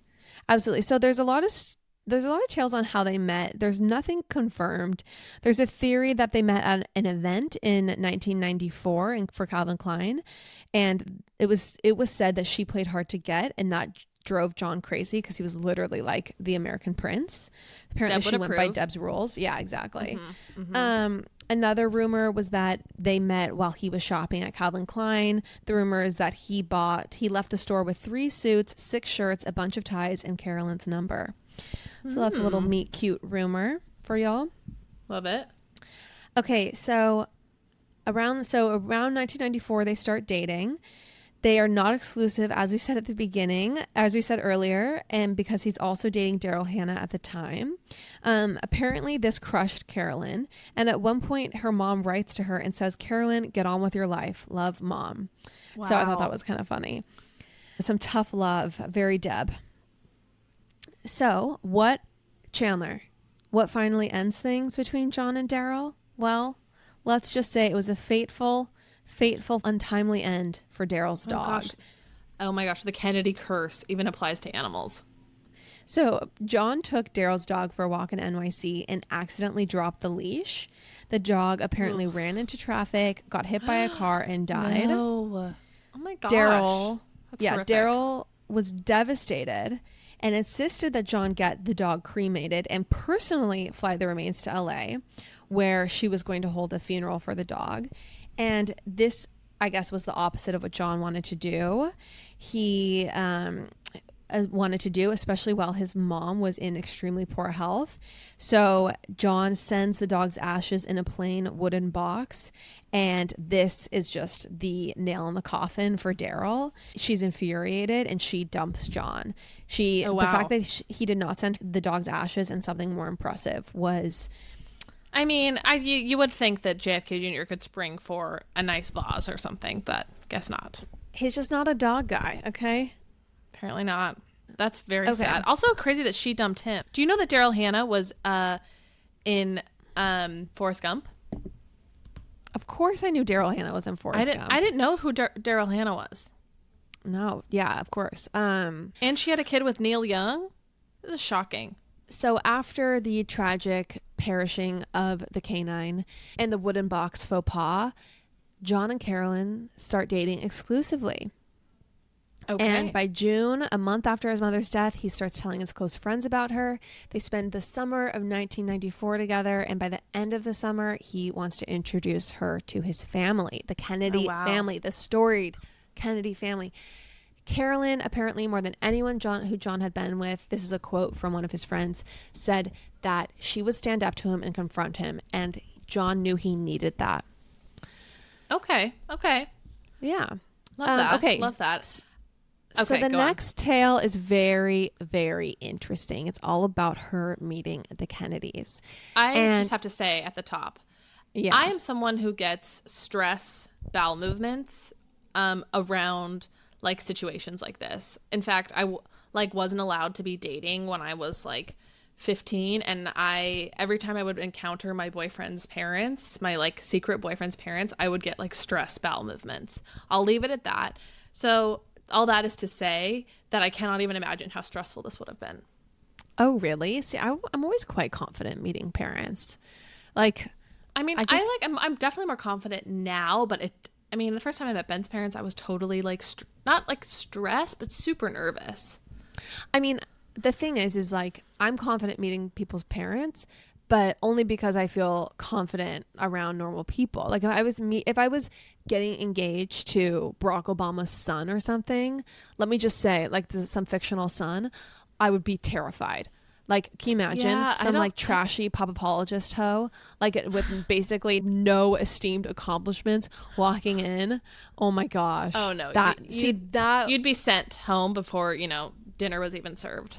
So absolutely. And so I think that probably played into it. She's from a normal background. She was working for Calvin Klein, in PR. She did not have some crazy accomplishments behind her. She wasn't a celebrity.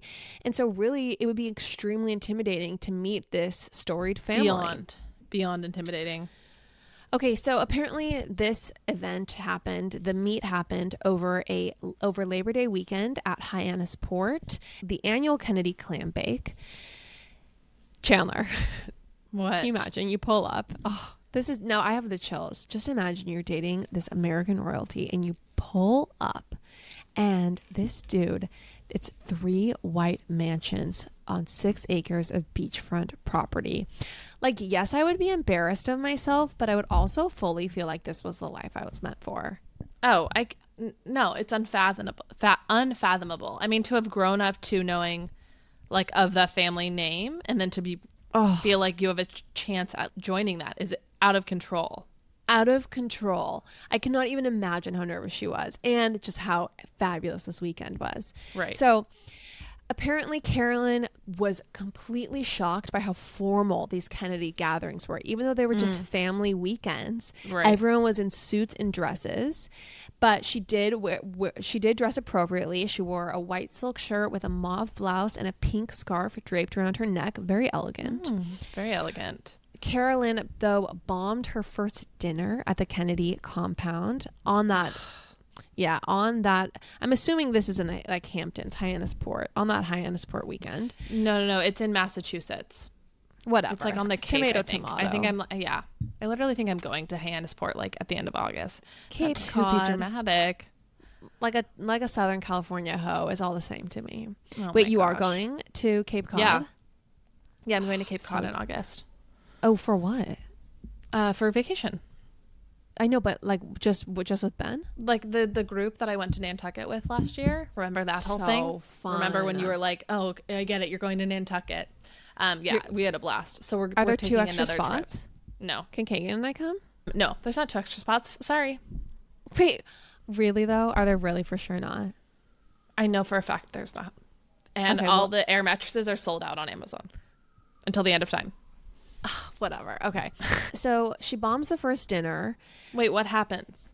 So Ethel Kennedy, the matriarch of the family, comes to sit next to Carolyn, who had an empty seat next to her. And when she goes to sit down, everyone else stands. And can you imagine how formal this family is? They stand in respect to the matriarch. No. Can you imagine if Deb expected us to just like stand whenever she entered the room? Never. Absolutely not. So Carolyn, though, noticed that everyone was standing up a little late. It was kind of like this moment, and she was mortified that she didn't stand up quick enough, that she stood up late. Apparently, Ethel Kennedy. So this is another thing that I'm just very grateful about Kagan's family. Yeah. They're not interested in quizzing you on current events to see how learned you are, but apparently the Kennedy family was. So Ethel Kennedy loved to discuss current events and politics, and she quizzed Carolyn about Carolyn's thoughts on the federal assault weapons ban. Carolyn, I guess, was too busy listening to the Pop Apologist podcast to care about this ban or to think how many, formulated thoughts about it. So Ethel told her, "You might want to read up on that. It's quite important." And this was super embarrassing in front of everyone. Apparently, Ethel also says to Carolyn, "A scarf in this weather?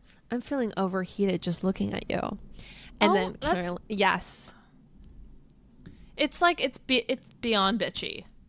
That's the thing too. Is like, the person who's trying to embarrass you and make you look like a fool. Yes, exactly. Like if I get the vibe someone doesn't know what I'm talking about, I'm not going to lay into them and tell them they might want to read up on it, that it's super important.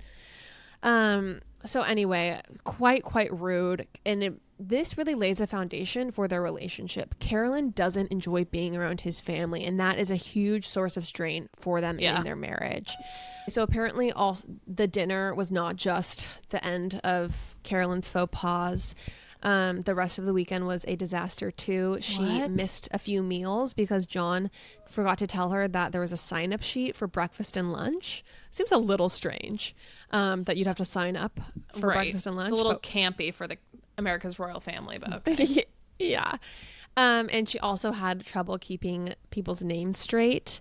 She put her foot in her mouth a lot, and Ethel saw it all and was shaking her head during this weekend. Oh my gosh. Okay, so moving on from this terrible weekend, though, to John's George magazine. So around this time, he's dating Carolyn. Things are getting more serious, actually very serious. And he pivots from the handmade kayaks, from the mass-produced handmade kayaks business. And creates George Magazine. He receives $20 million to start the magazine from a mix of investors. Okay. And the magazine's first office is on the 41st floor of a Manhattan high-rise. It's not glamorous, though. There's coffee stains on the carpet and the walls are super grimy, but he didn't care. He was so excited to launch this venture and to launch the magazine. This has Arthur George vibes to me. Maybe it's just the name. I don't know. I don't know. I kind of love it. I mean, as two people who have created like a little publication, as you will, an audio publication. I'm allowed to, hate. SHIT on other people's side hustles and not my own. Oh, right, for sure. You know how that works. We are famous for being hypocritical, if anything. Okay, so in July of 1995, after a year of dating, wow, this is impressive. John proposed to Carolyn. It is impressive because it's so fast. It's so fast. I mean, that is just so hot. It's the same thing as Meghan and Harry. I love a fast engagement. To me, it speaks to passion. It speaks to romance. It speaks to depth. I mean, it speaks to men wanting to settle down, which we love to see. It speaks to families being created. Okay. So in July of 1995, yes, after a year of dating, John proposes to Carolyn in a fishing rowboat while on a weekend at the Kennedy compound. Apparently he gets down on one knee. This is all very The Notebook to me. The Notebook / a J. Crew fever dream. But he gets down on one knee and he says, fishing is better with a partner. Everything is better with a partner. Will you marry me? Okay. Karen. I don't love this. I don't love this metaphor. I didn't love the cruise liner one. It's a little I don't lazy. love the fishing. It's super lazy. It's like no Brad Falchuk. It's not stirring. Tribute. It's not stirring at all. He doesn't even touch on her beauty, for the record. No, he doesn't. He does not touch on how hot she is, and that is really, really terrible. Totally. It's a travesty. Now that I think of it, Kagan did not mention anything about my physical appearance during his proposal, and I'm going to tell him it must go in the vows. I mean, yeah, I don't know if you should still marry him, but I would like 90% of the vows to be about like different body parts and facial features that he is into. He better start writing now. Yeah, because it better be long. Wait, he is. You find him in the middle of the night, like feverishly writing his vows. That's right. I do. That's right. Just completely stressed, just dripping with sweat. Right. By candlelight with a fire lit. Right. Pen and quill. Okay. Apparently Carolyn responds and says, I don't know. I'm afraid people will judge me, especially your family. And she's afraid she'll never be able to live a life marrying a Kennedy. So 3 weeks go by and finally Carolyn agrees to marry him. This, I think, is super interesting because it really shows that she understood what the problem would be in their marriage and ultimately what it was, that she did not like being a Kennedy and did not like his family. Right.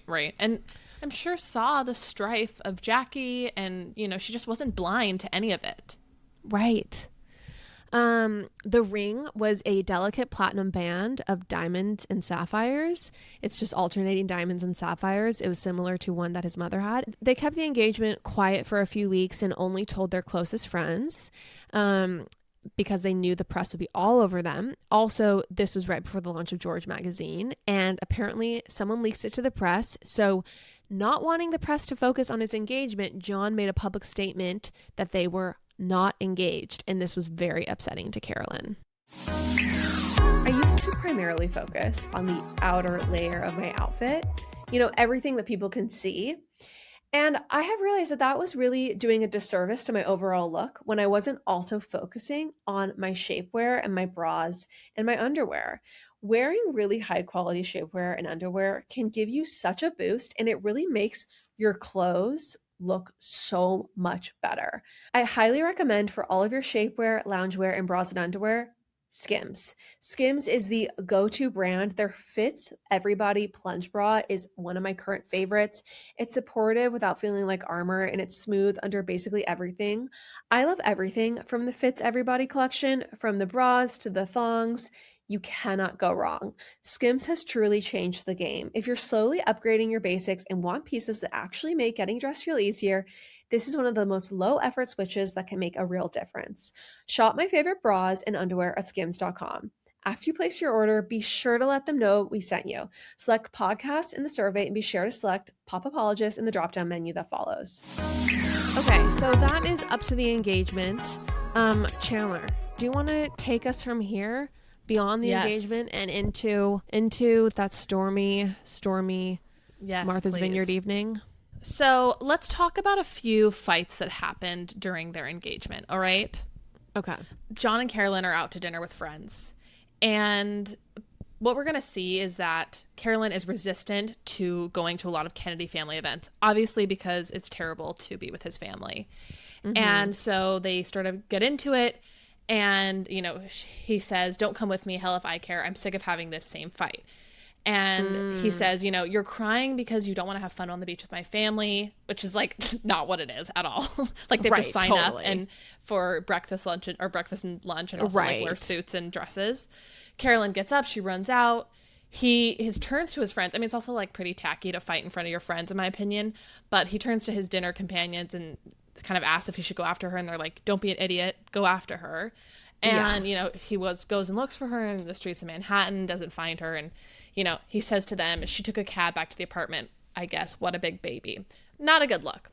And I think his friends try to reason with him, and he says to them, she wants to marry me, and this is my family. Why can't she just get over herself? It's not that simple.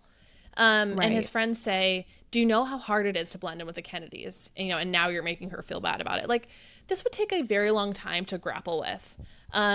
Anyways, they make up. Well, Yeah, go ahead. Well, I just want to say that I think this is a very good contrast to Prince Harry. Prince Harry knew that becoming a royal was absolutely going to be terrible. He understood what, you know, having to deal with his family was going to bring into Meghan's life. So I'm actually reading basically a tome about the royals that just came out by Tina Brown. Oh, right. Yeah. Yeah.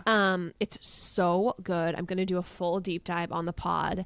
And anyway, I just want to say though that one of the things she says is that he tried to actually keep her from the family for a while during that relationship because he knew how terrible it would be. So it's interesting that John did not have the same, I guess, perspective. Okay. Obviously, John's mother wasn't killed by the paparazzi though, but I guess his father was. I don't know. Anyway, just kind of an interesting contrast. Right. No, I think that's a great parallel to draw. So, you know, another fight happens, and this fight is pretty iconic. I'm sure everyone has seen the images of them fighting in Washington Square Park. And I mean, it's a very like heated fight. You know, maybe just heated fights are in the brain because of Johnny and Amber, but like, you know, he grabs her arm and it seems to like take off her engagement ring. She jumps on his back to like get it back, and then he gives it back to her eventually, and you know, she tries to take their dog's leash out of his hands, and he says, "You've got my ring, you're not gonna get my dog too." Just like, and I'm taking the dog kind of moment from Legally Blonde. But Yeah, anywho. the photos of them fighting really are so they look extremely aggressive. Like there's one point, like you said, he's sitting on the curb with his head in his hands and she looks like she's screaming at him. There's another part where he looks like he's screaming at her. Right. So anyway, yeah, I pretty think- spicy. Little Johnny Amber vibes happening. So two things here. One is that this fight is not about meeting his family. This fight is about his relationship with the press. And it was about actually a wedding that they had gone to a few weeks before, and they had been sat next to a New York Times society page editor. And, you know, Carolyn realized that was the only reason why they were invited, was to, you know, have their names, you know, as part of the guest list, you know, at X, Y, or Z wedding. And she just felt like Gotcha. people were using John. And she had said to him, you need to, you know, I guess cut the nice guy act and not, you know, give in to the press and have some boundaries. Clearly she has boundaries herself. And he didn't take it well. She didn't like going to all those events. Absolutely. And especially events where they're just being used. For me, I mean, a fancy wedding, getting to dress up, doing all that fun stuff. Like, the goal of my life would be to be so notorious and beloved that I'm just invited to all these events that I otherwise have like no place at. Right. I mean, for me, it's just like it's not even a first world problem. It's like a first person problem. It's just like, oh, another fancy event. I Right, don't want to right. go. And they're only inviting us because we're just so fabulous and famous. But I think like the other aspect of this incident is that the paparazzi captures everything. And Yeah. it's like they have a very serious fight about the way that their different perspectives on press and, you know, like their society life, and it's all captured. And He was that obviously is much more comfortable with it. obviously. And you know, I mean, he's been photographed since he was a baby, but it's just the writing on the wall for why their marriage was so difficult, and you know why it ultimately like was headed for demise. Right, right. So this is an interesting story that a couple weeks later, Carolyn flies to DC because she's summoned there by Ethel Kennedy, The very And Ethel who, the you one know, she snubbed by not standing up quick enough. right. And The one that did not approve of her at first. Okay. What's interesting, and this is why, like, I would have been so livid. She begs John to come with her. Like, she says, like, I don't want to go meet your grandma by myself. Like, and he's afraid of her as well. So he actually says he's got business to take care of at Arthur George magazine or whatever, the sock magazine. And he stays. He literally cowers and doesn't go with her. And so she goes by herself. I guess actually, no, she brought a wing woman, but it's nobody that Ethel Kennedy cares about. It's not the same. It's like, I mean, I would have killed Ben if, like, anyways. Right. The story for another day. But so, you know, when Ethel comes out to meet her, she actually has this like very Queen Elizabeth, like, I don't know, scary, menacing moment where she says, "You were afraid to meet me alone? You know, people think I'm scary." And they think that because it's true. And like, who talks like that? Is this like freaking Judi Dench on Clickhole? Like who is it's just the amount of arrogance and self-importance that the Kennedys have is insane. Incredibly cinematic. What an Right. incredibly like cinematic family and experience to be a part of and to have. Right. And then what's interesting is that they start to sort of open up to each other, and she talks about, you know, what it's like to be married to a Kennedy and the difficulties, you know, and it's interesting because Ethel says like Ethel does or Carolyn does? Ethel talks, they both start to like, Ethel starts to talk to Carolyn about what it's like to be married to a Kennedy. Okay. And the difficulties there. She tells Carolyn that she repeats her mantra, which is "I am enough," which is something out of like a 2020 therapist book, you know, talk space thing. But it's interesting that she says that, she literally says that to herself, "I am enough," because there's such an imposter syndrome, you know, with this family, and that she says it will sink in eventually, and that no one can take that away, not even the Kennedys. And she tells her, beautiful. I know it is, and she tells her that she shouldn't let, you know, John or the reporters or anyone change who you are in here. Excuse me. She says that she shouldn't let John or reporters or anyone else change who she is, like in here, which is, she points to her heart or something like that, which is like, wow, what a turnaround. a very touching, it's like cinematic to go from like, "You're afraid to meet me alone," you know, because people think I'm scary. They think it because it's true.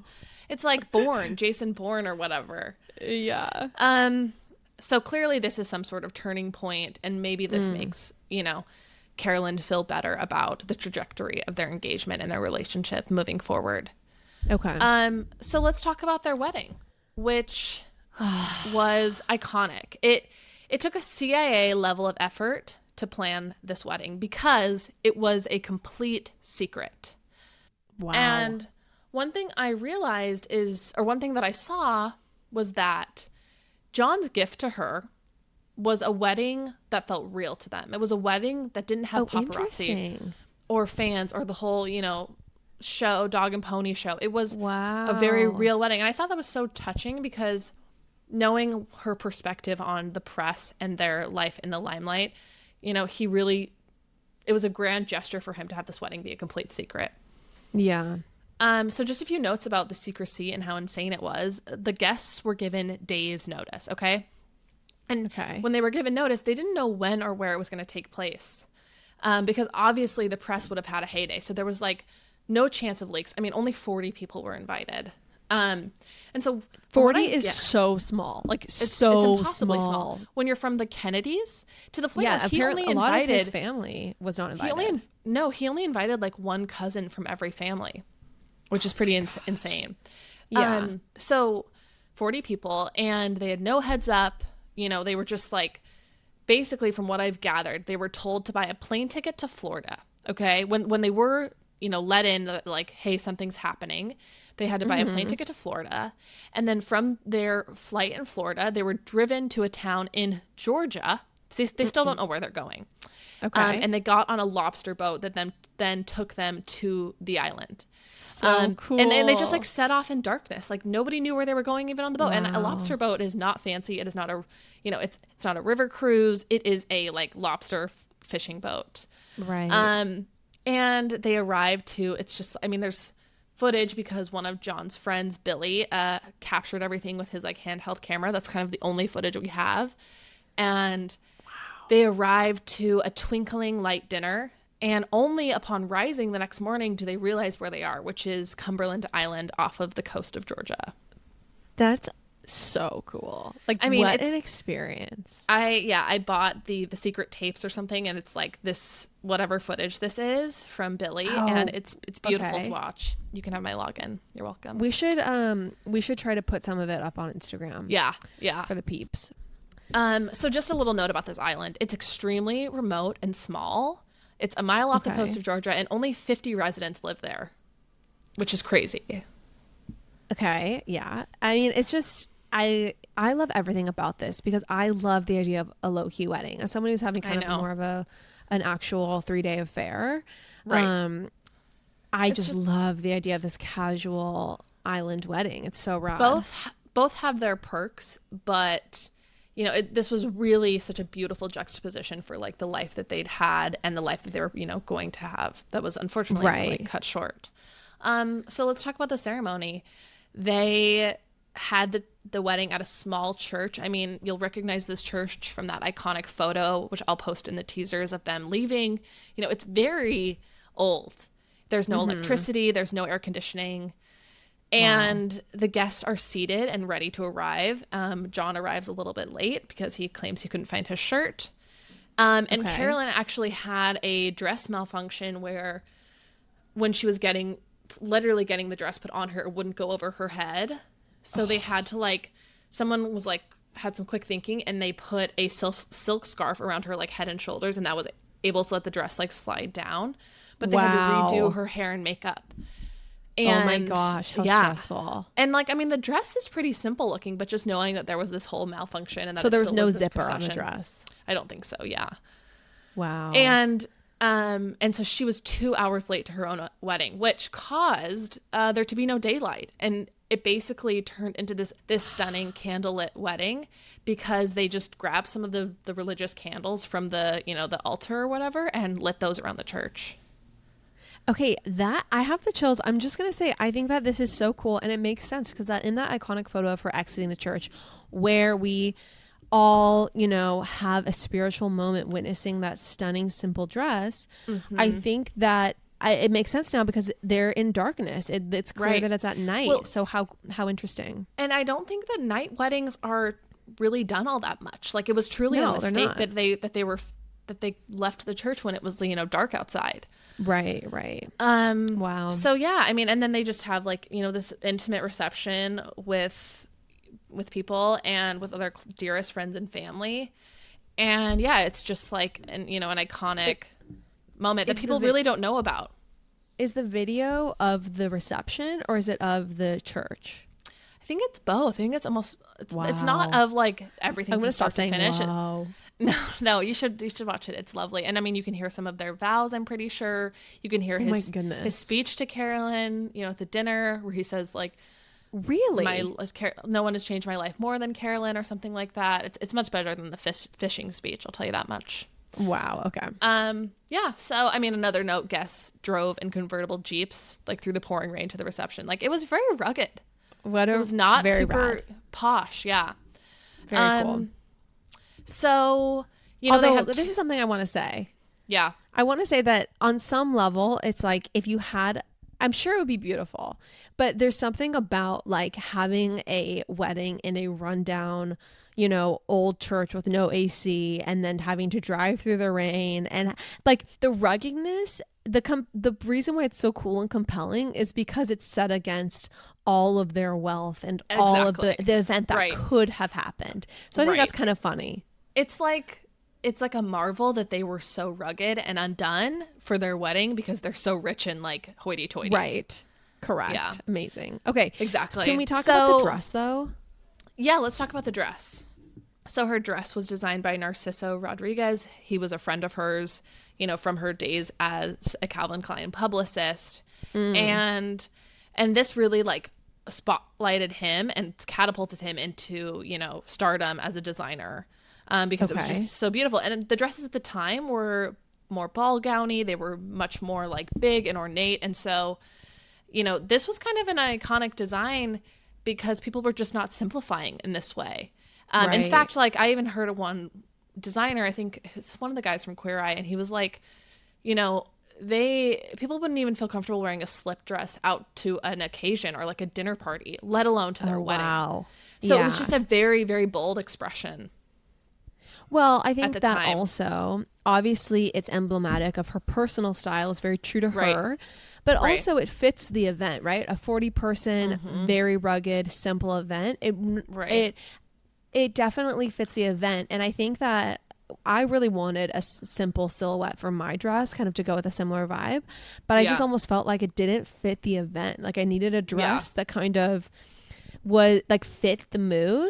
So anyway, maybe I'm just apologizing for not having a simple minimalist vibe, but I definitely want a Carolyn Bessette moment at my wedding weekend. Like some simple silk, slip maybe dress rehearsal moment. dinner or something like that. See.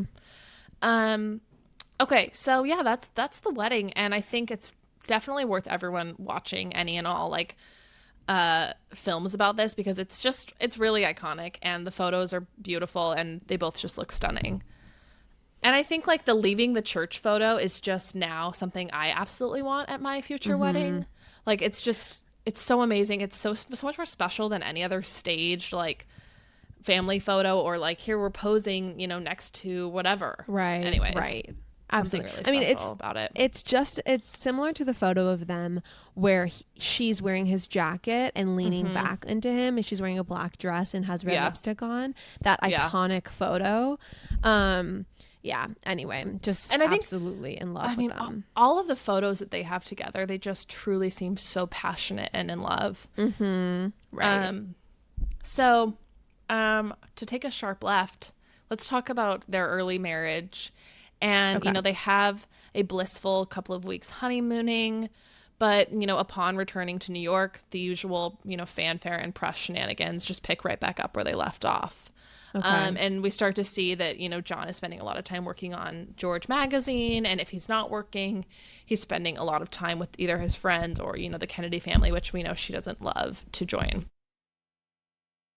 So they got married in 1996, and by 1998, we start to see Carolyn in decline. Okay. We have a story from one of her friends who says she went to dinner one night when John was sick at home with the flu, and she made at least a half dozen trips to the bathroom and came back to the table with white rings around her nostrils. We went from bar to bar, and she wanted to come over to my apartment, but I said no because I knew it would be an all-nighter. I finally dropped her off at 3 a.m. the next morning. Obviously, she's doing heavy cocaine, John asked the friend the next day, why did you keep my wife out so late? And they say, a better question, John, is why did your wife not want to go home? Well, because what I've read is that he got so busy working. And as you said, like going to these Kennedy events that she didn't really want to go to. And she was very lonely. Totally. And they were really not connecting because they didn't enjoy their spare time in the same way. Right. Which is very important. Oh, absolutely. Absolutely. So I think a watershed moment or a turning point in, their kind of struggle as newlyweds is when she runs into Michael Bergen, who, if you'll remember, was the guy he started that handmade kayak company with, right? Oh, okay. Yeah. The guy who started the handmade kayak company, the mass scale handmade kayak company, mass produced handmade kayak company with John. Yes. Yeah. Before George Magazine. Interesting to note, the iconic Mark Wahlberg Calvin Klein ads. You remember those? Yes. He is the crotch in those ads. Oh, okay. So he's packing some heat is what you're trying to say. Yeah. Wow. Deb's going to be thrilled. Hope nobody's listening. Thank you for that note. Thank you for that detail. She runs into him and, it's reported that he makes her feel like her old self again. And they meet for coffee. Even at one point, they're hanging out later into the night and they share a kiss. Which is like, if you're in a happy relationship, you're really not going to put yourself in those situations. Absolutely. I'll just It's say. like the you're so correct. It's like the kiss really wasn't where like the Everything step out went of turn wrong. happened. Yeah. It was deciding to hang out with him after hours, likely. Right, You right. know, because you're And- not going to be in an environment where that's appropriate otherwise. Right. And as this kiss happens, she pulls away and stops and says, "What am I doing?" She tells him it can never happen again. And she comes clean to JFK Jr. Okay. She comes clean to John. And what's crazy is that, She has a a day seance. later, She comes Yeah. clean to she JFK's comes clean to spirit. his father. Not to him, but if you come clean to like your passed away father-in-law, it's fine. Yeah, But exactly. John poses as the police, like, and buzzes at Michael's door. And Okay. Michael lets him up, and John immediately just decks him in the face when he sees him. Wow, that's hot. After finding out. Yeah, it's pretty hot. So I guess, Can't this wait is for when the this negative review about how violence is never the answer. But this doesn't end. This does not end like their emotional affair, which is what she tells JFK Jr. that it really is. She Oh. says it's not sex, it's he just, I can talk to him about my life and he understands me, yada yada yada. And they try But they to continue to see each other. They continue to see each other, and this really makes JFK Jr. upset. Obviously, if you share a kiss Yeah. with anybody, you Oh, should are never. you and you're kidding trying to me? restore your marriage. You should never see that person ever again, especially okay, solo. I just think that it's actually inappropriate once you're in a partnership, once you're in a marriage, to have friends that you hang out with of the opposite sex. A one-on-one, it's not appropriate. It's just really not. Do you agree or disagree? I disagree. I don't think that it's like. I don't know. I think that there are Like, female friends new from Ben's friends. life before he knew me that No, new but I'm friends. saying like new friends. I don't know. I guess I get what you're saying, but I also think that like it's not appropriate to hang out with, especially repetitively with one member of the opposite Oh sex. yes, one-on-one. absolutely. Like repetitively after hours when you could be spending time with your partner, it's super weird. It's totally a red flag. I mean, and of course, if you've ever had any type of romantic connection to them, let alone like kiss them or Your anything ex-boyfriend. physical. Yeah. Yes. So, they try to give their marriage a second chance. They go to counseling. The counselor brings up her drug habits. This just sends her into a rage. It's not working. Ooh. And, they're okay. sleeping in different bedrooms. At a certain point, JFK eventually just moves to a hotel. And it's just like this marriage, is crumbling so fast. I mean, it's only been 2 years. Yeah. And, it's 1999. And, just a couple of days before the inevitable plane crash, he's talking to a Yeah. friend and he says, "I want to have kids, but whenever I raise the subject with Carolyn, she turns away and refuses to have sex with me." Wow. He's sitting And on at the this edge point, of his... she's 33, right? Because I remember that's when she Yeah, was it's when she died. 1966. Yeah, yeah. Wow. Okay. And maybe she just felt like she wasn't happy, and it's just so sad. So at this time, John has just recovered from an ankle accident. He was like a big sports guy, like lots of fun sports when you're super rich and can own paragliding stuff. So he's recovering from his ankle accident, and he hasn't been flying this whole time because he's not allowed to fly solo. Well, he can't use his one foot, obviously. So after getting out of his cast, he wants to fly. He is planning on flying himself to Hyannisport for his cousin's wedding that weekend. Okay. Carolyn does not want to go. They are struggling big time as a couple, and she obviously has never liked being at Kennedy events, is not looking forward to this family wedding. And ultimately, Wow. most devastating now in hindsight is she didn't feel comfortable flying with John. I read this in prep. Yeah. Yeah, she didn't feel comfortable. And she even said, "I'm secretly terrified of flying with John because he's so easily distracted. He's got that ADHD." She said he doesn't seem to take it seriously enough. Yeah. And this is where we get to some of the fatal mistakes and, factors that led to the, tragic crash. Let me back up a little bit. So Carolyn doesn't want to go. She's at this point not going to the wedding, but during that week, Carolyn's sister Lauren arranges a meeting with JFK Jr., herself, and Carolyn. And she offers to come along to the wedding as moral support to Carolyn. And Carolyn agrees to then go. Which then brings us to Friday afternoon, which is the day they're supposed to take off to go to the wedding. That fateful day. Okay. Yeah, that fateful day. And I did research on this crash, and there's a lot more to what happened than even what I knew before this. So he's set to depart from New Jersey's Essex County Airport. And if anyone has ever lived in New York or been in New York and had to catch a flight on Friday, there's crazy traffic getting out of the city on Fridays. I missed my flight coming home when I was initially moving here because of just Friday traffic. It's crazy. So the traffic is very bad, and John is now running late. Lauren, Carolyn's sister, is also running late from a meeting in the city. And, this delay means that he now has to fly at night. I heard she was also getting a pedicure too. So they were all late. They were all late.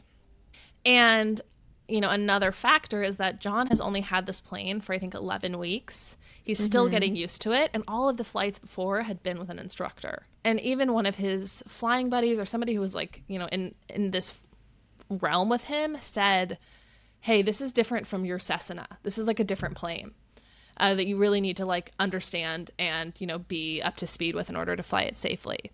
But he doesn't take it seriously, as Carolyn has said. And he insists on flying by himself. And also he doesn't take the weather briefing. So basically when you're about to fly, you should get the most up-to-date weather briefing, obviously.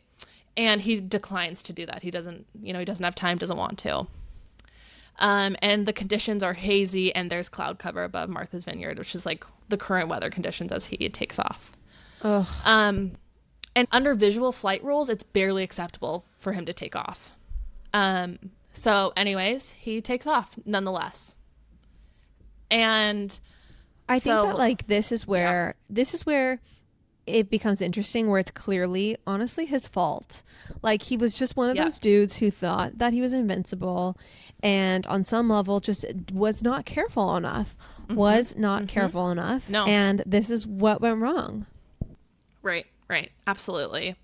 And what's really fascinating and terrifying about what happened with the crash is that it actually was a much more mental error than it was, just crazy conditions. So he takes off, and one thing that, pilots have to do when it's dark outside, and especially when they're near cities, is they can tell the horizon line from city lights. Those can even break through cloud cover. But at a certain point, he cannot really tell what's up or down, and he actually starts to undergo vertigo. Right. So he's in this thick cloud coverage, and he just he doesn't have his orientation of the cloud coverage is so dense around him. He doesn't know what direction the plane is really going in terms of if it's going up or down or if it's level. And so he loses that orientation, and that is what. So he and what caused this? Yeah. And just really quickly, what caused this is that he started to turn, and I guess what can happen is as you start to turn, it induces this vertigo where your senses start to feel like you're going one way, and the dials on the airplane show another thing. Well, also apparently there were instruments that were not he wasn't flying with, that he should have been flying with. I read about, and but haven't you had a strange? I swear I've been in my car, stopped at a stoplight, and I felt like it was moving strangely, or I've had moments where I felt myself not have a total grip or bearings on what was going on, being in a plane and feeling are we moving or are we not moving? You definitely, when you're on the ground, I can understand how you would lose your grip. And honestly, this is one part of pilot training where you have to I was watching this video, and the guy just says you have to trust your instruments more than you trust your own senses. Oh, interesting. And so I'll read this one, insidious thing about vertigo from this pilot talking about the crash. And he says that, this vertigo happens when a pilot searches outside for a visible horizon, can't find it, then moves his head. The sloshing fluid inside the middle ear balance mechanism creates a false illusion. Vertigo says to the pilot, hey, you're in a turn. The pilot feels this sensation in the seat of his pants. He corrects with the yoke to level the plane, but in fact, the plane was always flying level, and now it is in a banked turn. And the vertigo reassures the pilot, okay, you stopped that turn, well done. But the turn has not stopped. The plane is still turning. Your middle ear balance system is out of whack and spitting out false messages. The plane tips farther and enters a graveyard spiral, which is the pilot is upside down, spinning, disoriented, and confusing. There's no exit. It's awful. And this means then that all of the passengers would have been feeling this spiral as well. And so it's just a horrific end. Yeah, I mean, can you imagine her final thoughts? She didn't even want to go to this wedding. She never wanted to get on. She didn't even like flying with him. Right. This is why I think we have to trust our instincts. And I cannot even imagine the final, their final terrifying moments as they plunged into the sea beside Martha's Vineyard. Right. I mean, I don't want to get on my soapbox here, but, there was a time in my life where I had a friend whose dad flew planes. And mom would not let me, we were going to fly to Vegas for her birthday. And mom bought me a commercial airline ticket because she would not let me get in a small plane. And, nothing happened. Everything was fine. Thank God. But small planes are FUCKING terrifying. Yeah, and I also think that, and I was actually thinking about this as I was doing research for this episode, and I just decided that my rule is I will fly in small planes, but with professional pilots where that's their full-time career. I will not fly with hobbyist pilots. That is my line. I don't. Hobbyist pilots especially. It's terrifying. And also, I know we have I have friends whose parents fly and whatever, and it's totally that person's prerogative. It just scares me. And I mean, the Travis Barker plane crash, that was with a professional pilot. It's just, I'm probably never going to be rich enough anyways to fly with always private or ever private. So it's an easy thing for me to rule out, frankly. Just be I'm not doing, 100% same. Yeah. So I actually I'm not going to become that rich just because I'm just too afraid of flying private. Sorry. Anyway, really so incredibly sad, but because all these details about where they were at in their marriage, all of this stuff I really didn't know. And so I thought it was very intriguing to read about, what their lives were really like, what their marriage was really like. And honestly, I don't think they would have stayed together. I think they were on a collision course with divorce.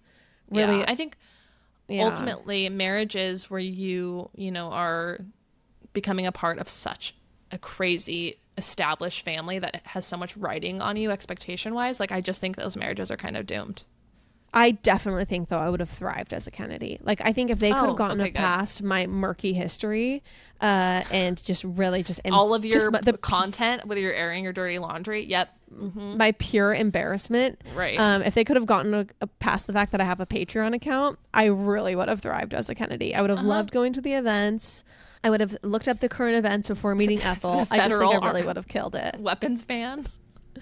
Yeah, exactly. That's great. I'm sure you would have.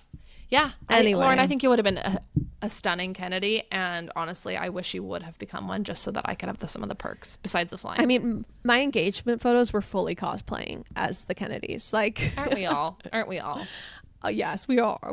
We all certainly are. Anyway, so I really... Thank you, Chanler. You did an amazing job recapping from their engagement on. I truly felt like this was so fun. Such a interesting and kind of different pop apologist episode from our usual just bantering.